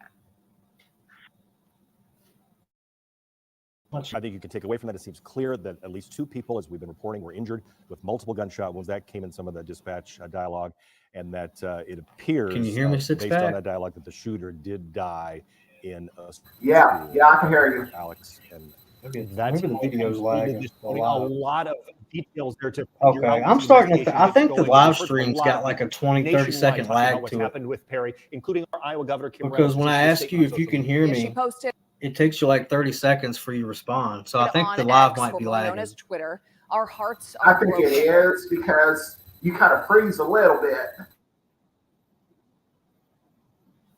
But look at these pictures they're showing.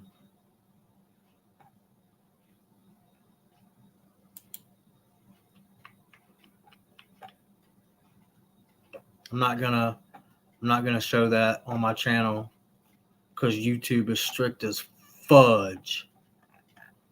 You know, they'll allow the news to show it, but if I show it, they'll try to take my channel down or my live stream down.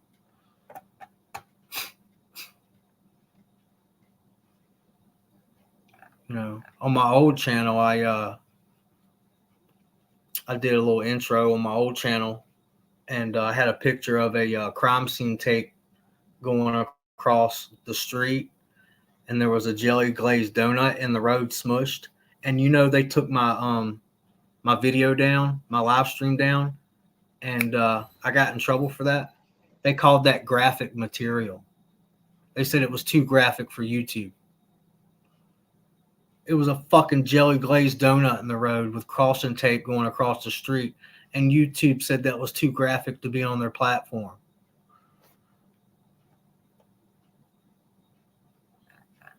And people wonder why I say YouTube's a fucking joke.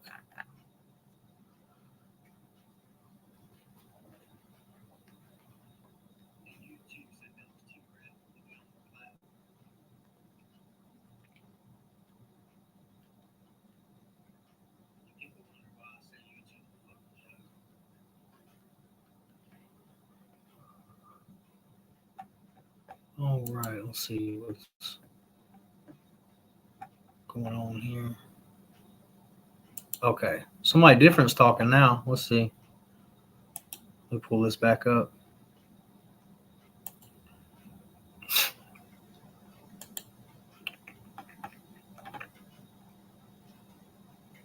Come on already. This is taking too long.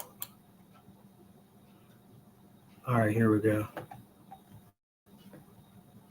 Come on, hurry up and load already. Here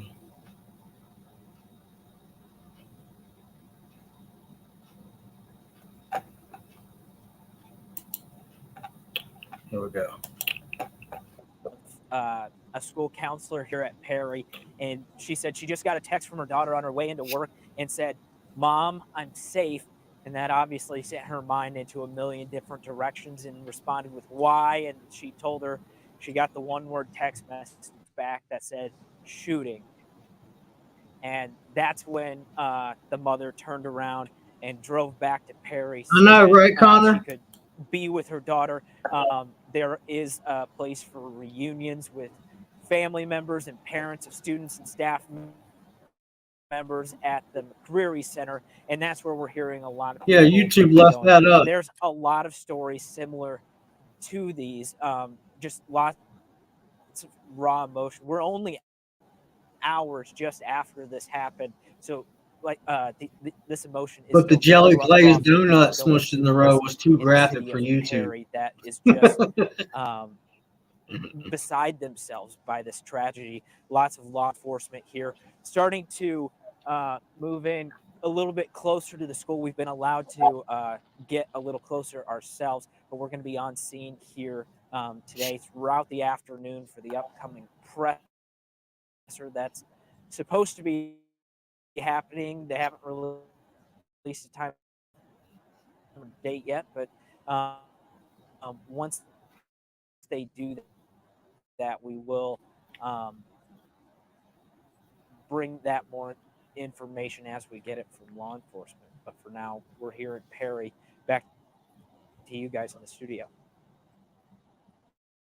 Bo and Jody, thank you for sharing that witness perspective. That is so important as we piece together information in the wake of tragedy. We also want to note that Perry will not have school tomorrow, and they are providing counseling services tomorrow and Saturday. They'll go throughout the day for anyone in the community who needs to talk about and needs help processing what happened there today. Speaking of counseling, we just saw a story from the high school senior Ava Augustus, who said that she was in a necessary with the window being too small for an escape, and then then she said, we hear, he's down, you can go out. And I run out, she says, and you just see glass everywhere, blood on the floor. I get to my car, and they're taking a girl out of the auditorium who had been shot in the leg. So many families dealing with so much and trying to decompress. Now, this morning when this all started,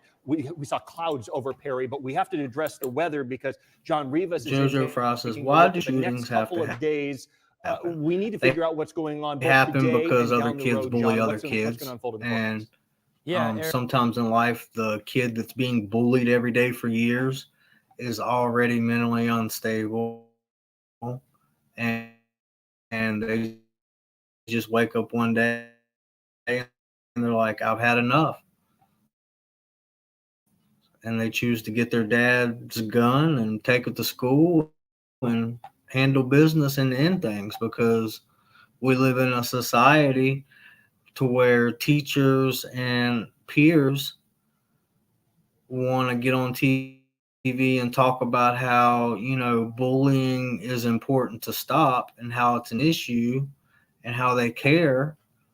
But when it actually takes place in schools, they don't really give a shit and they don't do anything about it, and they allow it to happen. And yeah, they overlook it and they don't do anything about it. And that's the truth. That's why school shootings happen, because they allow bullying to go on for so long and they don't do anything about it. And usually 9 times out of 10, the reason they don't do anything about it is because, one, they don't really give a shit. They're just there for a paycheck. And two, usually 9 times out of 10, whatever student is being the bully is getting by with it because their parents donate money to the school. So they turn a blind eye to it.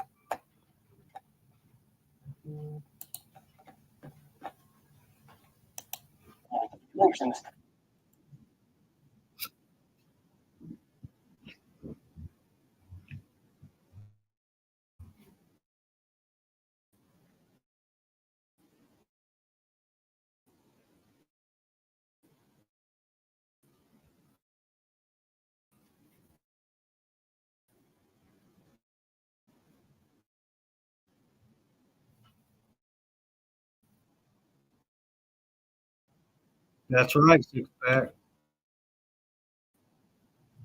Things are only getting worse.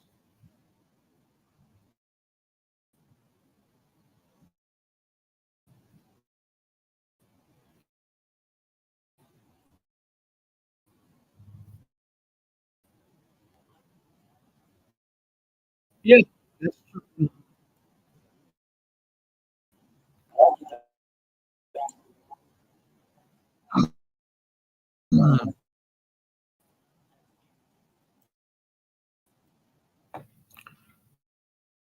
I'm glad you brought that up, Connor.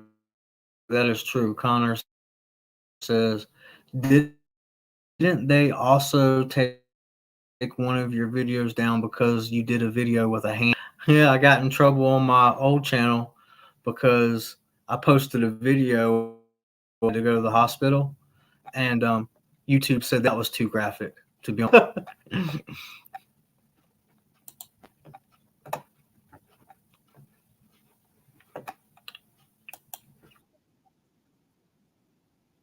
So, I've seen other I can't videos. show pictures of somebody's platform, but the news and the media that we're watching right here, right now, it's okay for them to show pictures of the students' bullet hole wounds in their arm. That's not graphic though. That's okay to show. But if anybody else out there shows a picture of somebody's hand with a paper cut on it, that's too graphic.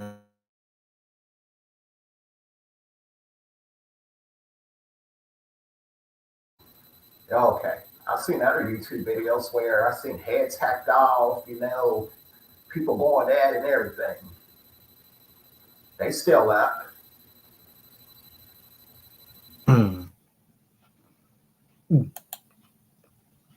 Yeah, that's why I say all the time YouTube's a joke. I can't take YouTube serious anymore.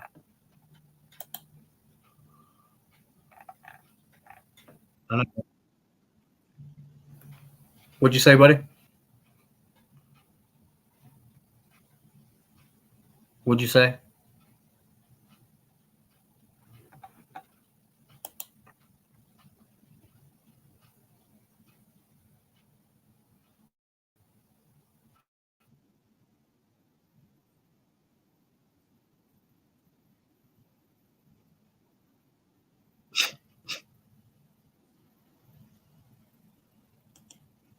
Go ahead.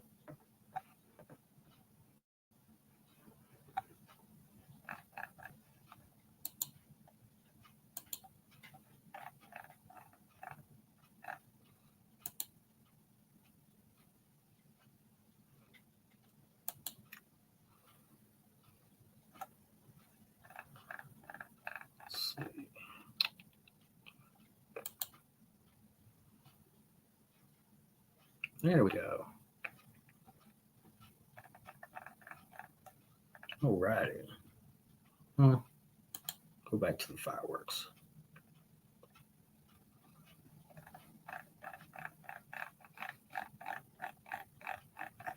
All right.